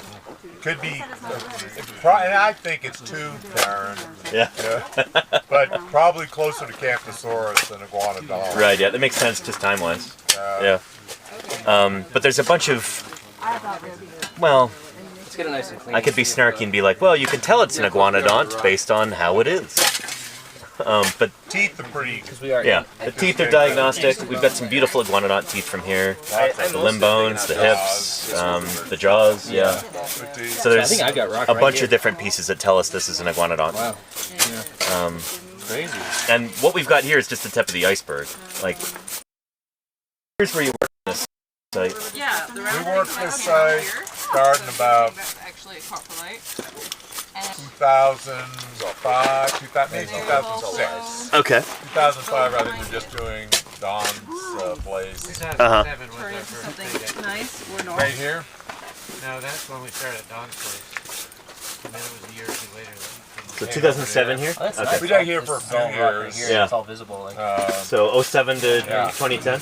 And when the sauropod was found, and they opened that while we were still digging here. Right. We go over there and it's like, I've got the book here. We can look and see when we. yeah, and it is documented.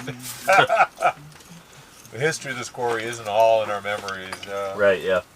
But when the sauropod started to get like, oh, there's a lot of this animal over here, Yeah. we just shifted over. Gotcha. Yeah. So 2007 to 2010, thereabouts? Yeah. Yeah, 2010 was when the flood happened, when discovered. Yeah. And then in 2011, they started over there. And Annoying. I came over here with Phil and Jen Center. Yeah. And we started digging kind of over where you guys are, and then after a day, they were like, all hands on deck. All hands on deck. So we named that thing in 6 years after discovery. Yeah. That's pretty quick. Pretty dang quick. Yeah. Especially for a bone bed with... Yeah, in science reports. Oh, and this is Nerosaurus. Nerosaurus. Yeah, at least that's articulated. Discovered in 2010. Yeah. And we named it 2016. I just pretty good. thought it was early. Yeah, 6 years, pretty fast. Although, wasn't it Lindsay and Co? They discovered Eoni and named it within like a year or two? It might have been a little longer than a year or two. Really? I think I remember her talking about it a couple of years. I think I heard about it for a while. Yeah, I heard about it for a while. But I'm sure it was pretty fast. Yeah, they're generally pretty quick with things. Yeah, they're great. Yeah.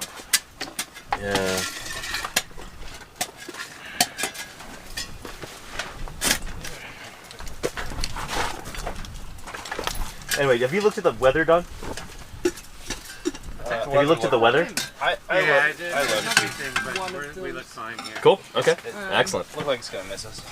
And Murph, I would defer to Karen about whether or not our iguanodont here has a thumb.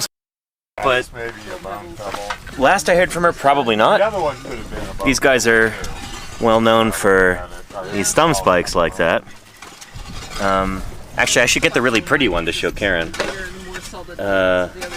This is my old iguanodon model, but I got a new one this year. It's gorgeous. I spared no expense in acquiring it. I should grab that. But yeah, ours, from what I understand, from what I've heard from Karen so far, tentatively, probably no thumb spike on these guys. You still in the chat, Karen? Let's see. Yeah, because it's really fast. Let me go get that. Yeah, that's a bone pebble. Pretty cool. So yeah, it's like we took out 4 bones in 2007. But the weight of that really, Ed was very like. Ed was there as Ed. Tell us what's going on with this. It's a shame we couldn't stay for longer. Yeah, he was getting. Oh, yeah, that's our objective. Yeah, we had a volunteer. You know, Can I go get I was older. 10 years plus ago, she just. Yeah, we're gonna get the food done. Can't do it. Hang on just a second, Karen. Well, it's more. So you get more sensitive. I've had heat exhaustion 20 years ago now, probably. When you were coming to me? It was bad. Yeah, I might as well. I was in charge of the dig for the next 2 weeks. So here's the data. So there's Jim's place. There's Yeah. all the previous maps and log sheets, so you can see fairly substantial. A lot of data. Shoot. So JP1 was the 6th of September. September? Yeah, we used to be out here for like 2 months. Wow. So this would have been 2007. We did Don's Ridge for like 3 weeks, and then we came out here. Is Don's Ridge where we went to go see Kiape last summer? Exactly. Okay, yeah. And then it looks like we got. So yeah, we did. Well, actually, 07. So yeah, we got 9 things out in 07. Okay. And then we came back then in. Oh no, actually we got to 14. Nice. In 07. And then that's crazy.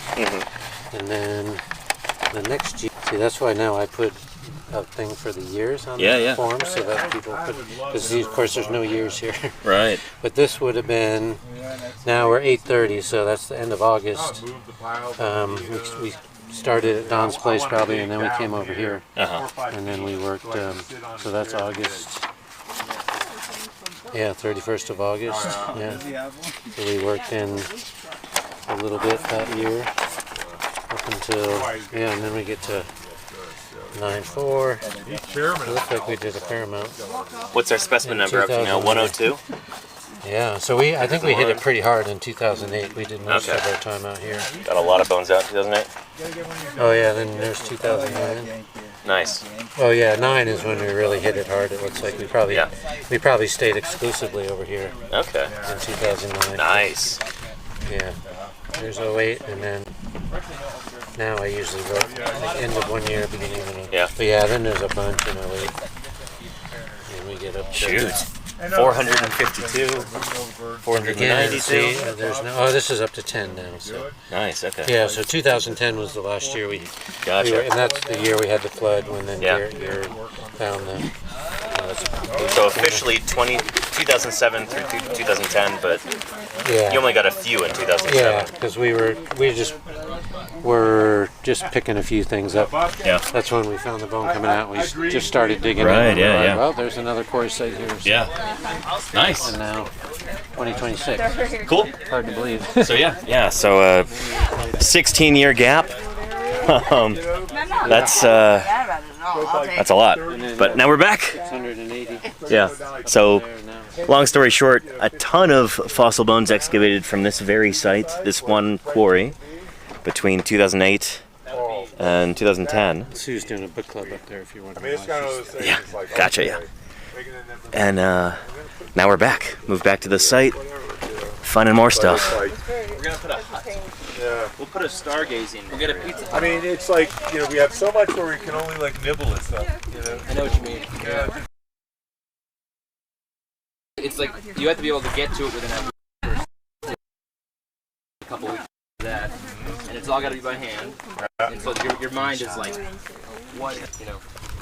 Bobcat is a great device. We use them out here. You know, we wouldn't be able to do Ethan's wash if we hadn't used the Bobcat to move the wash. Yeah. No one heard that. It was in a quarry plan that we slipped through. It was signed off on, but I really don't think they realized what we were planning. Oh, anyway, Karen, sorry. I was going to show you our new iguanodont model, which I really like. Pull all this down to you, so I'm going to spend a whole other day. LV Stream says, how hard are fossil bones? Can they break or shatter during excavation? Never. No, they never. Take that wash, and we're going to go right through there, move the file. Always. All in the plan. Generally more delicate than the rock that they're in. So we have to dig very carefully. This hole up under here, like, I just yeah, I love the Bobcat. That's when all of this got exposed, and I was like, You want to do this real quick? I do. Okay, so this one is right here. It's this line. Yeah. Let's see. I mean, it's fantastic. Check this out, Karen. What's your nonprofit? Mesozoic research. Baby dog. Dinos are us. .gov. That's right. Check this out. Yeah, Gorgeous iguanodont model. They might lend it to us once in a while. Yeah. We'll split it. I buy you guys a bobcat? We'll split it part-time. We'll get a shared custody. He must have one of his viewers have a bobcat they don't use. I mean, with my luck, somebody's going to send the mammal in a cage. They're like, I heard you wanted this? Like, I hope you guys, hope the postal workers fed it. Anyway, yeah, iguanodont. Just lovely model here from PNSO company. So I break this out when I really want to show people, yeah, this is more or less what this kind of animal would look like, but our guy would be about 20 million years older than this. More Camptosaurus-like, most likely. But isn't this gorgeous, Karen? Just really lovely. Yeah. Find a hand. And is this to scale? No, this animal would be, well, I don't know what the largest elements we have from our iguanodont is, but it's probably over 6 meters long, I'd imagine. Like more than 20 feet long. There's another one called Iguanocolossus from the lower. Is Iguanocolossus lower yellow cat? Yeah, top of the lower yellow cat. Top of the lower yellow cat. Okay. A little bit younger than that. Yeah. Yeah. And that critter is what, like at least 6 meters? Yeah, it's probably pretty much iguanodont size. Shoot, so big. Yeah, it's not gigantic. I mean, I wasn't happy with the name. Yeah. But I didn't. Let's describe them, they name them. Yep. So our critter is, it's not small, but it's not the biggest dinosaur either. Not anywhere close. But, yeah. We don't have any that are as big as that. We don't have any elements from here as big as Iguanocolossus? Okay. That's good to know. Yeah. So our critter is probably what, 5 meters or less? No, it gets bigger. I mean, yeah? I figure 70, 80 centimeters. It's decent size. Decent size. Yeah. Iguanocolossus is quite a bit bigger. Okay, okay. Yeah. Good to know. Yeah, but that's probably the very biggest. We have a lot of smaller stuff. Right. But the very biggest femur, I'd say, is around there. Yes. Right. Probably within 10 centimeters. Okay, cool. Yeah, so our critter's not small. It's definitely bigger than this, but we had some teeny ones. We're talking about like a pickup truck-sized animal. Yeah. Oh, yeah. In life. So, you know, that's with little ones, level of ambiguity I'm comfortable with. Like 20 centimeters. Yeah, little juveniles. We have growth series of these. Yeah. There are all kinds of them in here. Is anybody cutting them yet? Do we have anybody doing histo on those? There was a histo. Oh, that's right. Yeah. Everything, the very biggest stuff has been cut. And the thin section should be curated at the University of Utah. Nice. Okay. Excellent. Yeah. Cut limb section. Yeah. Beautiful. And but will they ever be described? And we can see that storm cell over there by Moab, so thank you for the heads up. But that's west of us. Akira Eclipse wants to know, how small was the smallest dinosaur species? Oh, I can tell you. The very smallest dinosaur that's ever lived, at full adult size, as far as we know, it's about that big. Same as Melisuga helenae. It's the bee hummingbird. Yeah. From Cuba, yeah. That's a cool critter. I want to 3D print one of those, but I don't have a 3D printer that's small enough. Smallest non-avian dinosaur is about as big as your iguanodont. The toy. Yeah. But which, do we know that's mature? For everything that Sereno's done with their micro CT scanning, it looks. What critter is that? It's a little heterodinosaur. Skulls this long. Yeah. You know, all the teeth in it. Yeah. And is this the no one from evidence of any bigger heterodinosaurs? There's other teeth. Is this the one from the Kayenta? Yeah, Kayenta. The whole animal is like that long. I don't think it's been described yet, right? Yeah, they presented SPP talk. I remember that. Yeah. Wild. And I've been begging Paul. Yeah. I want one of those to put on exhibit in St. George. Oh, yeah. But I was there when it was dug up. Bill Amaral, the little jacket, put cellophane over the jaws. So his little jacket, the skull stuff, and cellophane. So we put it back to Flagstaff. You can still look at it under the microscope. Yeah. Jaws, heterodont teeth. It's a heterodinosaur. We knew that day one. Really cool. And it's still not named, and that was excavated in 1981. Yeah. Oh, that sounds Everyone in the truck. Yeah. That's pretty ominous. That's thunder. I definitely want it. I'll be going first on my tent. Zip it up. Got a good question from the chat. What's the most absurd thing that you've extracted out or found at a dig site that wasn't a fossil? Nick, I'm sure you've got some stories. We know. Yeah. I found some big 50 caliber slugs from probably a World War II fighter plane out in Hell Creek. And bless you. Probably from I would guess like a P-47 Thunderbolt.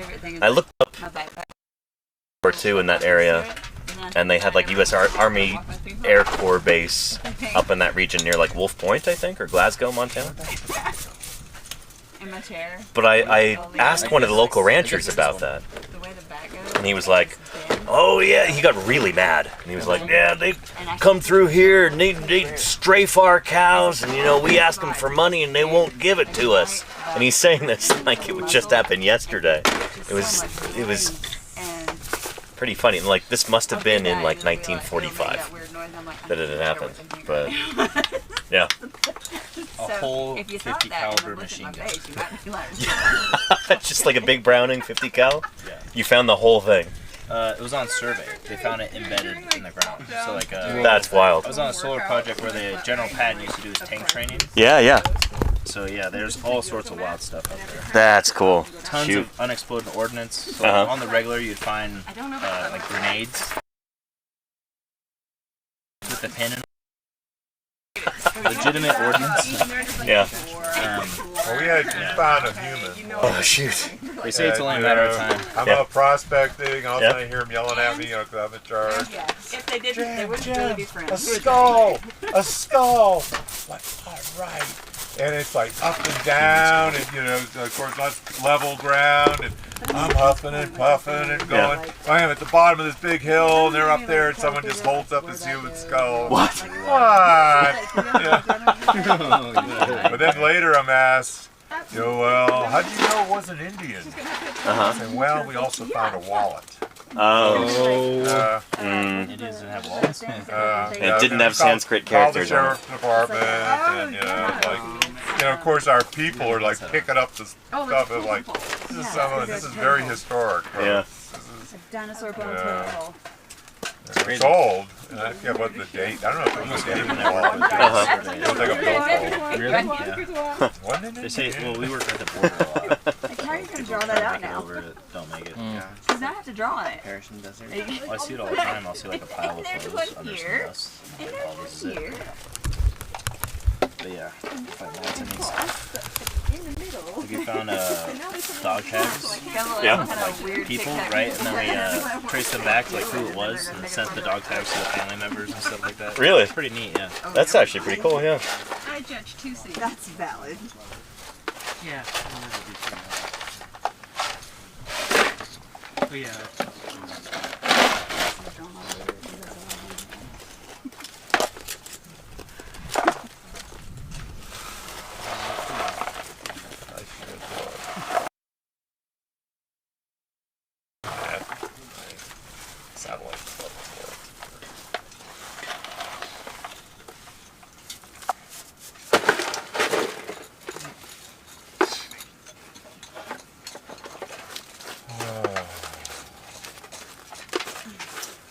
Ooh, Adbulk's got a question.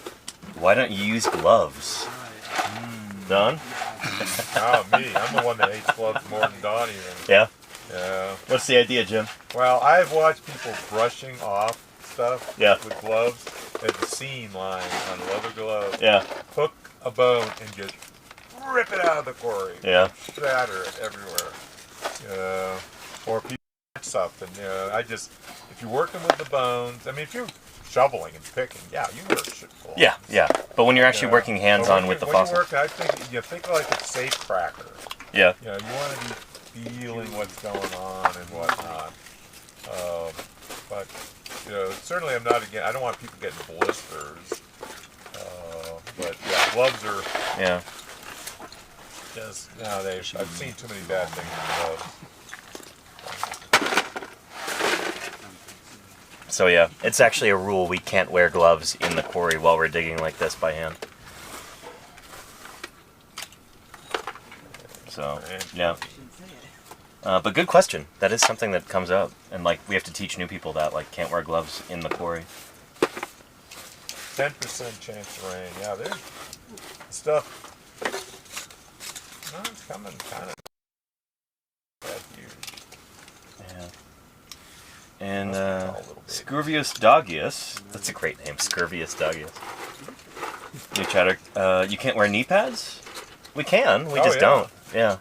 Knee pads are sweaty and gross. Yeah, they do tend, especially in a climate as hot as this, like they tend to just get soaked with sweat and it's really nasty. I need them, but But instead of that, we have things like pillows, and Ethan's got that gardening knee pad right there.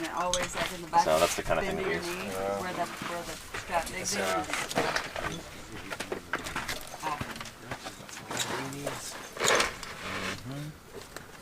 Big fan of pillows. Yeah, true. No knee pads. We do pillows. Yep. What do you think about that, chat? Yeah, we're wimps. What now? Gopher fish? What now? Yeah, Danny, maybe you can ask them to send their old pillows. Old pillows. Yeah. No, just kidding. I did not say Semi-truck pulled out just pillows. Have a lifetime worth of pillows. Yeah. Hey, Chad, can you send some some bed bugs? You know, that'd be really helpful. Some bug beds, Some please. bug beds too. Our bugs, they're having trouble sleeping in. Our bugs aren't as well taken care of as our knees. Bug beds. You drink some more water. Bug beds. Well, they're building up. Bug I mean, beds. what's interesting is they're not that big, but they definitely have red cores. It means they're small and tall. Look at it, like this one that goes up and it'll be red in them. Which means they're not big. They're tall. In Castle Valley.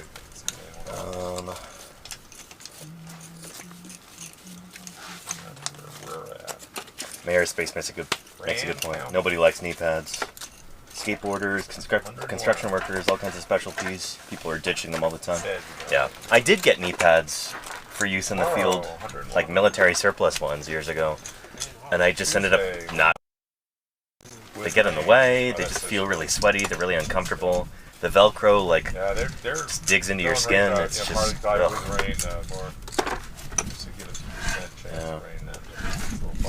Adbulk says, how long could it take to? It depends on a million variables. Yeah. They think Fisher's pulling your hair in this picture. He is. You have a big track home, bulldozers, and some hard they? concrete. Almond Final Plus. Yeah. Okay. Corey, long time. Not seen. Yeah. Hating light. Yeah. I am a sleeping dragon. Jim, what's the longest you've ever taken a single articulated, or at least associated dinosaur skeleton? Not a bone bed, but just like a single specimen? Yeah. What's like the most number of seasons? Probably the giant Apatosaurus, pelvis from My Got More. Yeah. That thing was almost as big as a Volkswagen Beetle, particularly after we put timbers on it and plaster. And that's just the hips? It's a huge, yeah. It was like 80-foot Apatosaurus. Man. World class.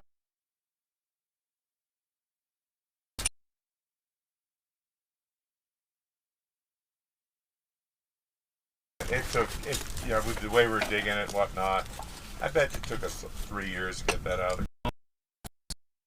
What about it's not published. There's just one here. No, it's not. Where's it reposited? Museum Western Colorado. That's nice. Okay. Yeah. Oh, cool. So I've seen that in Peru. Yeah. Monster pelvis. Cool. Brother Those big femurs go to it and stuff.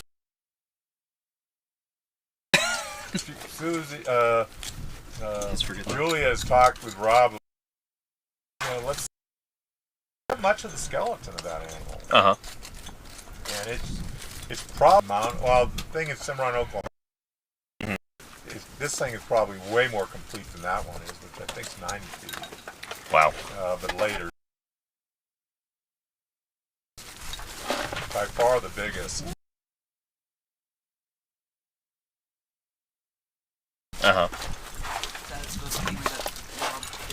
Was one at Grand Junction? No, I just look after the food thing. Yeah. That's from a different side. Yeah, it's not this animal. That's an isolated femur and it's a monster. But the one that Julia dug up. Bandana says, how long is a standard dig day? I dug up. You generally work like 9 to 5, thereabouts? This animal we've been working on for 25 years. What a way to bake a... Digging? That thing is probably going to be a mountable skeleton. It's going to be a huge state. I mean, there's no point in them doing it because it's a big animal. But they got the forelimbs. I mean, they got way more than a lot of people have. Lots of vertebra for it. If I'm bugging anybody by talking to the camera, just let me know. I know it's hot. People are trying to concentrate. It's like, no, you're good. The skull's a major project. Come on, check in. I don't think they've had anybody that really Thanks, qualifies to deal with it properly, but it's a giant Apatosaurus skull. No, it's a tremendous animal. It is hot. But yeah, I was stuck outside for like 2 seconds out of the tarps, and I was like, wow, it's quite hot. It's like in Lawrence of Arabia where they just show like a close-up music extinguisher says. Yeah.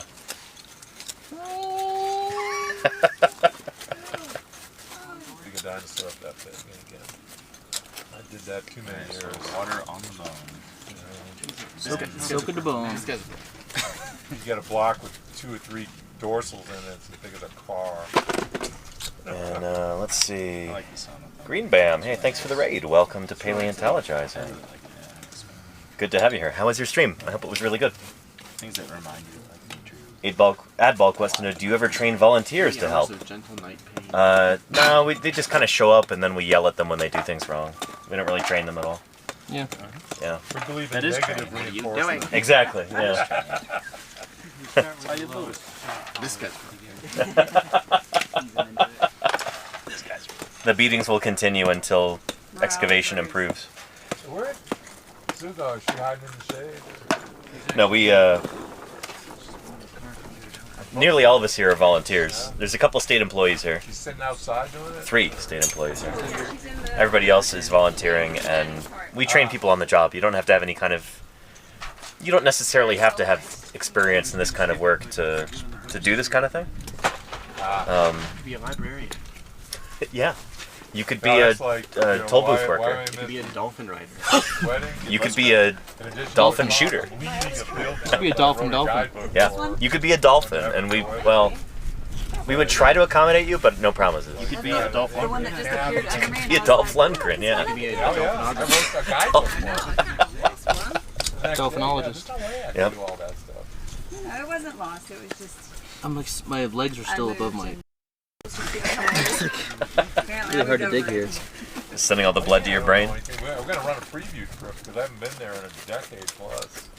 I did write a guide. I love it when they have those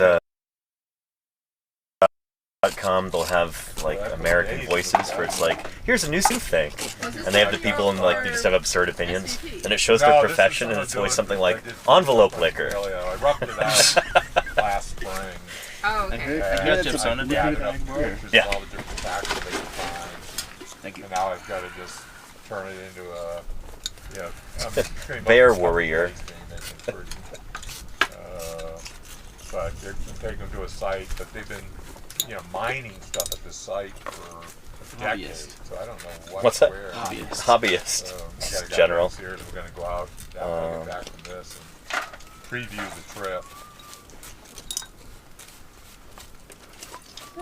Try to figure out where to go. Someone's got to do guidebooks for some of these potential field trip stops here in the state. Nothing. Rick's mini pig. Fruit ripener. List generator. That's what I'm doing right now. Okay, that's a hint. I'm gonna stop. I think meditation to it. We sign the brachiopods and stuff. Yeah. Middle management. That's another site I really like to write a little guidebook for. Fruit ripener.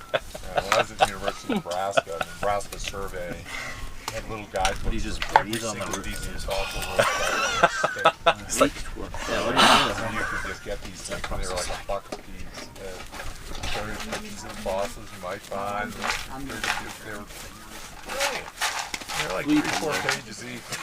what's that? Flea peddler. Oh yeah, no, they print these things.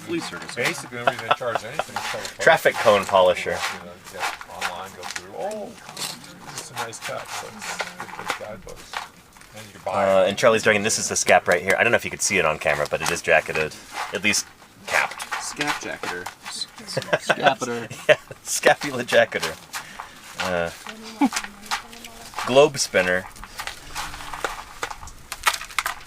Harlem Globe. Trotter. Captuzo? Pardon? Captuzo? Who's that? Jennifer, like Jennifer. Scaptuzo? I'm gonna marry the scapula. Oh, you're a pair. Scapduza? Yeah. Scaptuzo. Yeah, I'm a celebrity couple with the iguanodont I scapula. couldn't get the word globe out. You've been working on it That's how long long enough. I forgot how to You gotta talk. have a That's how very long good I've been alive. relationship. You need some more Diet Coke? Just pour it in. Give me. Do you guys have Zope? I think it's empty anyway. Diet Zope? That's the aspartame that's giving me short-term memory loss. Kidney harvester, that's a good one. There's a lot of money in that. This guy? This guy doesn't know. So how's your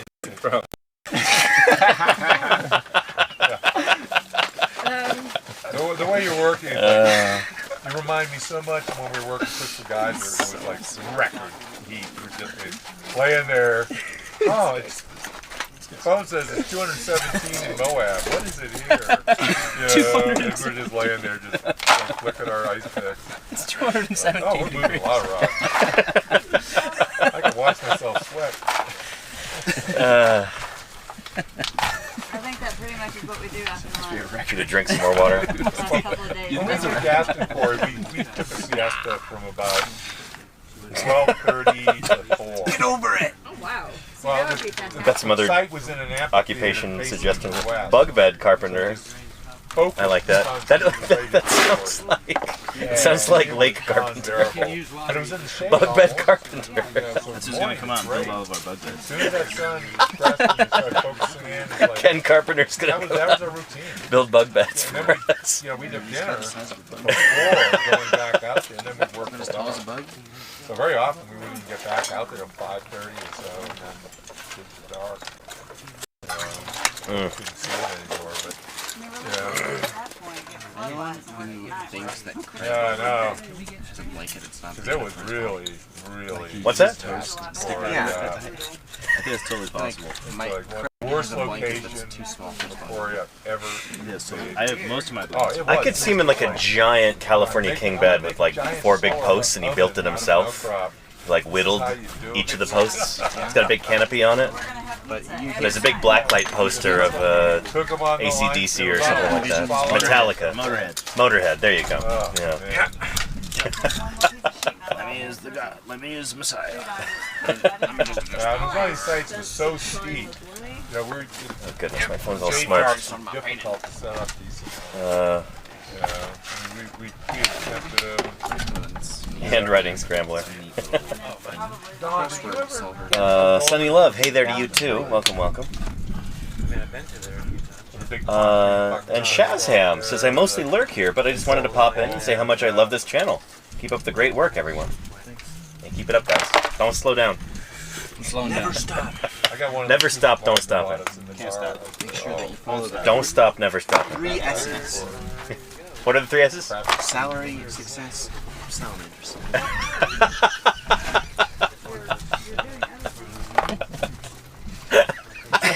What's that from?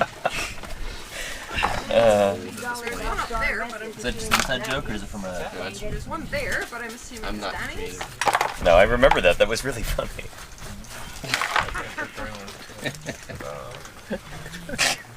There's just also every time I'm trying to walk around something. Got a question. Over in that corner. What do you find are the most common misconceptions people have about dinosaurs? You can straight down. Fisher, scathing. Mean girl Fisher over here. Fisher says, common misconception, but they're cool. Yeah. Fish is trying to get me mad today. Everything I say, he's like, I don't think that's true. Like, man, it's really hot. I don't know. Is it really hot? I don't really buy that. Have you reconsidered it? No, Fish was like, what is hot? Have you thought about other perspectives on this stuff? I don't think we really know what's in there. Horrific, contrarian. No, I love it. common misperceptions about dinosaurs that they're extinct? Birds are still around? The non-bird dinosaurs are gone. That's true, yeah. Don't stop till you're totally gone. Come on. The dino. Seeing dino till you're not around. What you looking for? Red sweet. Tell me something good. One of these guys. I know where my red scoop's at. Oh. Danny got 2? You want a scoop? Why did you take that from me? I put water in it for gyp soda. Oh. Yeah. Is that against the rules? Don't ever do that. This guy's a You're fired!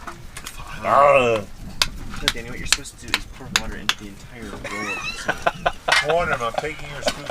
You cup your hands like this, and then you put the, You're supposed to open the you bag. spit the water onto the gyp soda. Don't you just put the gypsum in your mouth? Yeah, Yeah, you exactly. said that there's some lumber over there. Yeah.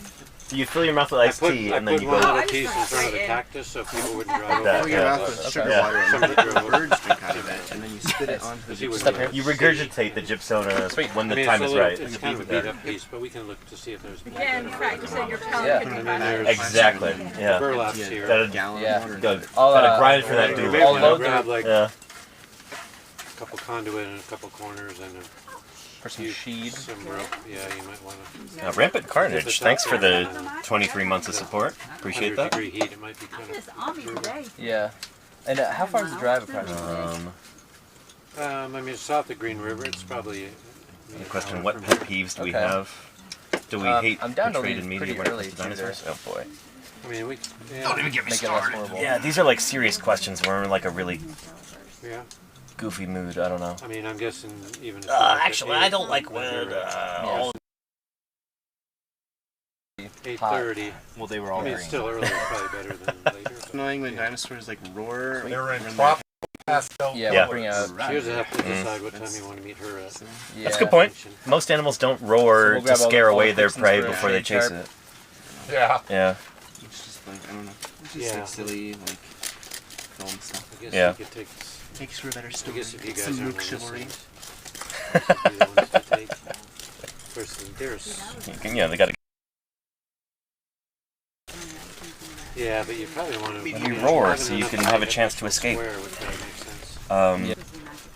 You could probably. Then just thinking we should bring a shade tarp for us tomorrow. That seems like a. I mean, It sure does. Whatever you can spare, we'll make something work. I just wonder Right. that we Yeah, had. Because the squares are here, you probably want enough to do a whole square. I mean, we corners, can yeah. look Do and we have see. corners? Can we spare a square? No, we cannot spare a square. Well, if They the would three of us are Is going that to a go, Seinfeld then reference? take some of these. What's that? If the three of us are going to Yeah, but then these are all connected to this squares here. They're just lean-to style. You'll need. Well, we can do. What about the ones way? Oh, those are all the same thing. Yeah, same thing. We could do one similar to We this, don't have no? any Where we corners? just need 2 poles. 4 stakes, 2 poles. I mean, if you want to make lean-to, but it's only going to be like, pretty low. The wrist of the Raptors and Westward. I mean, if Ren that's Wrist, what we have that's a to good spare, I one. would take that over. The like Be like you would put that up to go. bunny with rabbit like or like Mr. Burns. having I extra didn't do that. corners. You're right. So we could probably. You got some any corners that aren't being used? No, and then I mean they don't really have the right conduit for it either because you need 10-footers. So, I mean, I guess you could probably take. The juror rig, we're you only have setting it up legs? temporary. I have a bunch of legs. If I have 4 poles and rope, I can do Just lean-to 1 style. tarp. Yeah. Yeah, okay. I got lag He screws. said- Yeah, he you might as well has take legs. the ones from this end and take the ropes and. Okay, I could do that. Yeah, you could. Yeah, that's true. You could just stretch it out each way. You know, do this way and that way. That's what I did for the almond. For Okay. everyone, it worked out okay. Alright, yeah. Since you're up there at least lower graduate level. I got the hat. That's all. I mean. Oh yeah, you don't get the hat until you're at least up at the 501. That's right. So you moved past apprentice and he's now shade tarp 501c3. journeyman. Yeah, exactly. Yeah. Did you see this one? It's a little iguanodont metacarpal. It's pretty sweet. It's a pretty kick butt. Thank you. Pretty butt kick. I appreciate the Nice. That's nice. stream friendly parlance. Sweet. It's super awesome, sweet. Yeah. No. No yet. crods. Not yet. No dads there. It's fatherless. No dads if An orphan. crowd. You're like, oh look, it's raining where you are. Don, where did that come from? Crawdad. As, That actually came through Karen Poole. Karen Poole. Who got Really? it from Kathy Forster. Okay. And I asked Kathy Forster about it. She said, yeah, that's what my grandfather used to call it when you broke something. Interesting. And I've known other people who have worked with Kathy Forster and they used Crawdad as well. That's really fun. I just think met her Pat for the and first time, but Nancy, that's really yeah. Yeah. Pat was Like Chunder. Kathy Forster. Yeah. I chundered it. Chunder the Mr. wolf. Crawdadding. And That sometimes was terrible. like, What am I doing? I drew Crawdads on some of Gary's stuff after. Oh no. Yeah. That's like the ultimate. It's a sneak Yeah, diss. to make you. Yeah. That's an overt diss. Yeah. Disrespect. Gary did. The only other person I know who leaves secret notes on jackets is the fish. The fish. I don't know if they're very secret. Yeah, that's true. They're on the inside. They're between Don the layers. hates this. Don, you want me to just It pull this sucks. bone out, right? Let me just pull this out. Yeah, we micro CT scan and find the notes. No, I think that's where you're you are going to have to take down that. Fisher takes a micron pen and writes notes on the bones. Yeah. While they're in the field. Digging straight down. And the other place we leave is graffiti on the river bucket. No martins, minks, or fishers. It's true. What did you write in response, Fisher? No soldiers, coppos, or dons. I see that every morning, and I have a little chuckle, just a sensible little. I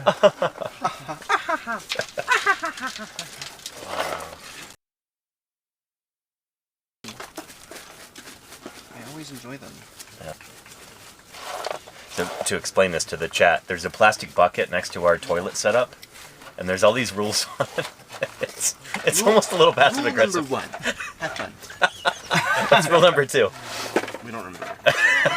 Rule number 3, no rules. Rule number 4, no smoking. Rule number 5, unless it's cool.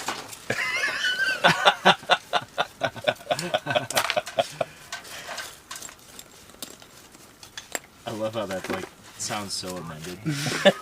You know what I mean? No smoking, obviously, unless it's cool. You can smoke. First and foremost, no smoking, but if it does look good. Rule number 4, no, and then it's like a redacted thing, and then smoking. It's like it's been like it's scribbled over by Sharpie. Shoot! I messed it up. I misspelled it. Patrick Pirate rule number 1, no number 2 in the honey. But no number 1 in the groover. Do not pee in the groover. The groover is the we have. No urine. Yeah. No liquid waste. Well, of a sort. Yeah. Hopefully you've had enough fiber, so yeah. This conversation is deteriorating. Yeah. Anyway, there's all these rules written on top of the lid of the plastic bucket, and I feel like they've grown by like 50% since I've been here. Past 5 years. To be on the groover and pee in front of it. Yeah, I think it'd be tough anyway. Coincidence, the way you Danny? sit on that thing. Maybe not. Coincidence? Yeah, Maybe it had something to do with that. Maybe. No, you know me, I'm always bending the rules. Granny not. So Playing fast and loose with the toilet. That we're going to take this out. Moving those goalposts. We're gonna take Exactly. this edge of the setup. No, I'm very well behaved and well scheduled. Regular out here. Well, it is 5. Sorry, that's more information Yeah, I than you can need get to the chat. other material. I think at the very end of the fourth day, Yeah. when we're taking the stuff down. No, I know, but that's any minute now. There you go, And we have avocado. shade right now, so might as well just get it going. I'm gonna get some other stuff for the plaster. Okay, we're not gonna keep going. We can. I mean, it doesn't seem like anyone's keen to stop. So. No, I know. I'm just saying we do usually stop at 5. Yeah. And that's we can. I'm just saying, let's not forget to take the shade. Yeah. No, I'll go get the burlap stuff. Cool. Thanks, Ben. Yeah.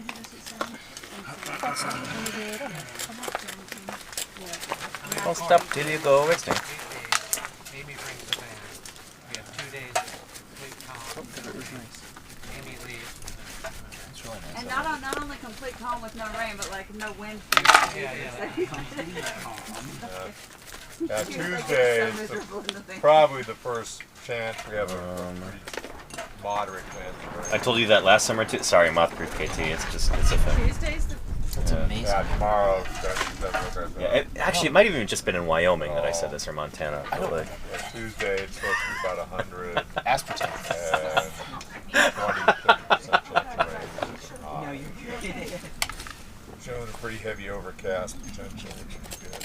I think you're doing your master's degree, so like your brain is taken up by more important things. You know? I don't think so. Pushing out the nonsense. Not always. No? Oh. Oh, watch the nails coming out. Good catch, good catch. Thanks. I want to set sail here.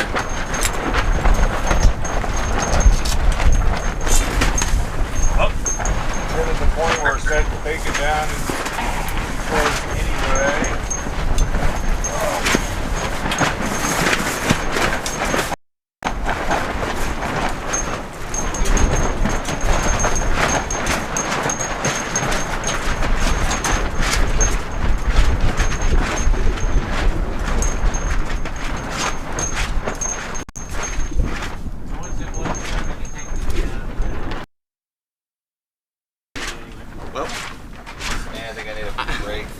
Nice. Well, you were right. Yeah. We don't have a truck out here, but I stand corrected. You're right. we had a few poles in the back. Let's just sit this on for the 30 vehicle. minutes. Right. Yeah. Yeah. Exactly. Exactly. Yeah.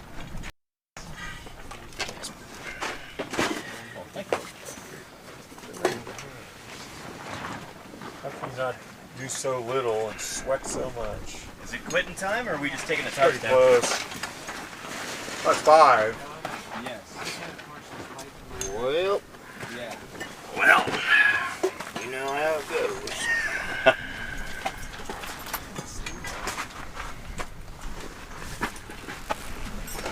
Time for the long journey back to camp. In just a few minutes here. So let me think about wrapping up this stream.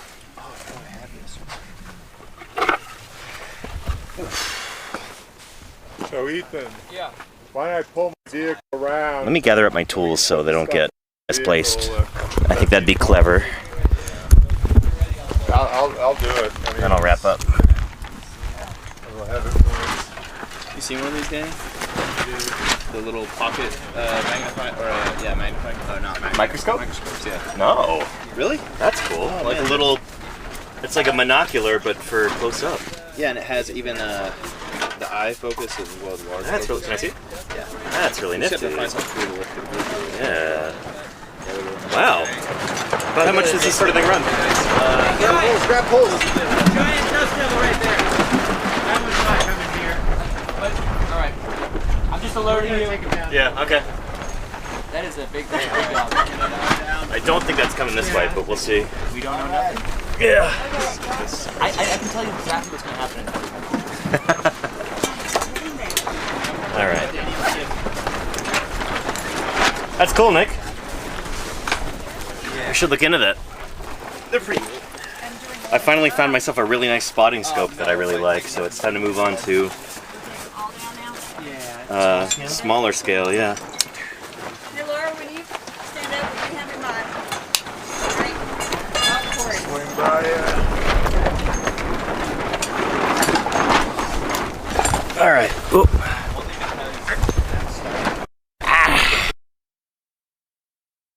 Can't wait till Ken gets here. You get to hear that noise from him.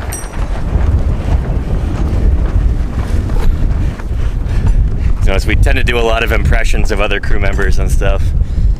It's just, I would say that's how we stay sane out here, but I don't know if that's really sanity. Anywho, let's get ready to wrap this thing up. Don't go away just yet, chat. We're gonna see if we can raid into somebody else doing some science on Twitch. But yeah, these clouds, we'll see what they do. We'll see.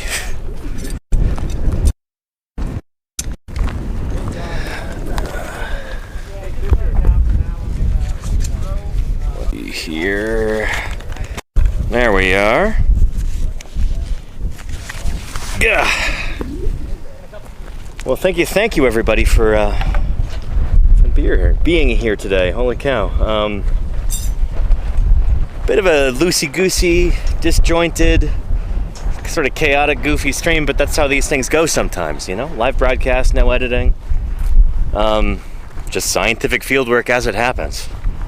I'm glad you could be here for it, and I'm honored to have been able to share it with you. So, tune in tomorrow for some more of this. Let's see who else is on Twitch at the moment.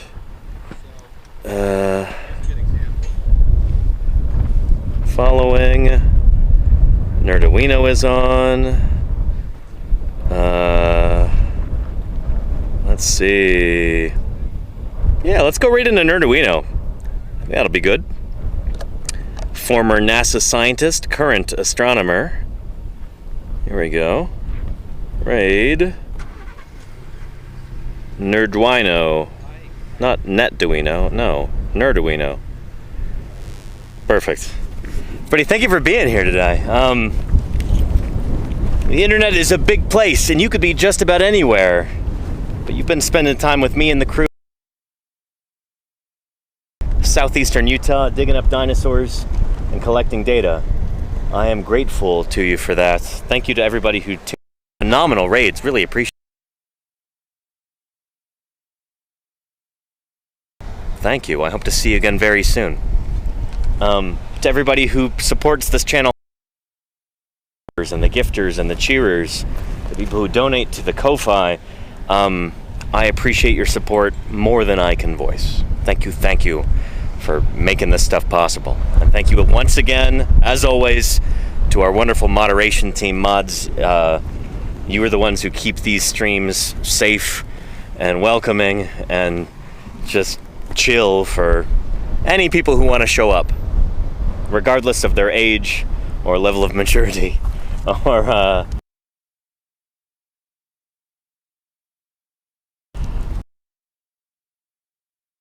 expertise or whatever. You're the ones who keep this train running. Thank you mods for that. Nerduino, and I will see you there. Well, tomorrow. Say hi to Nerduino for me. Take care, everybody. Bye-bye.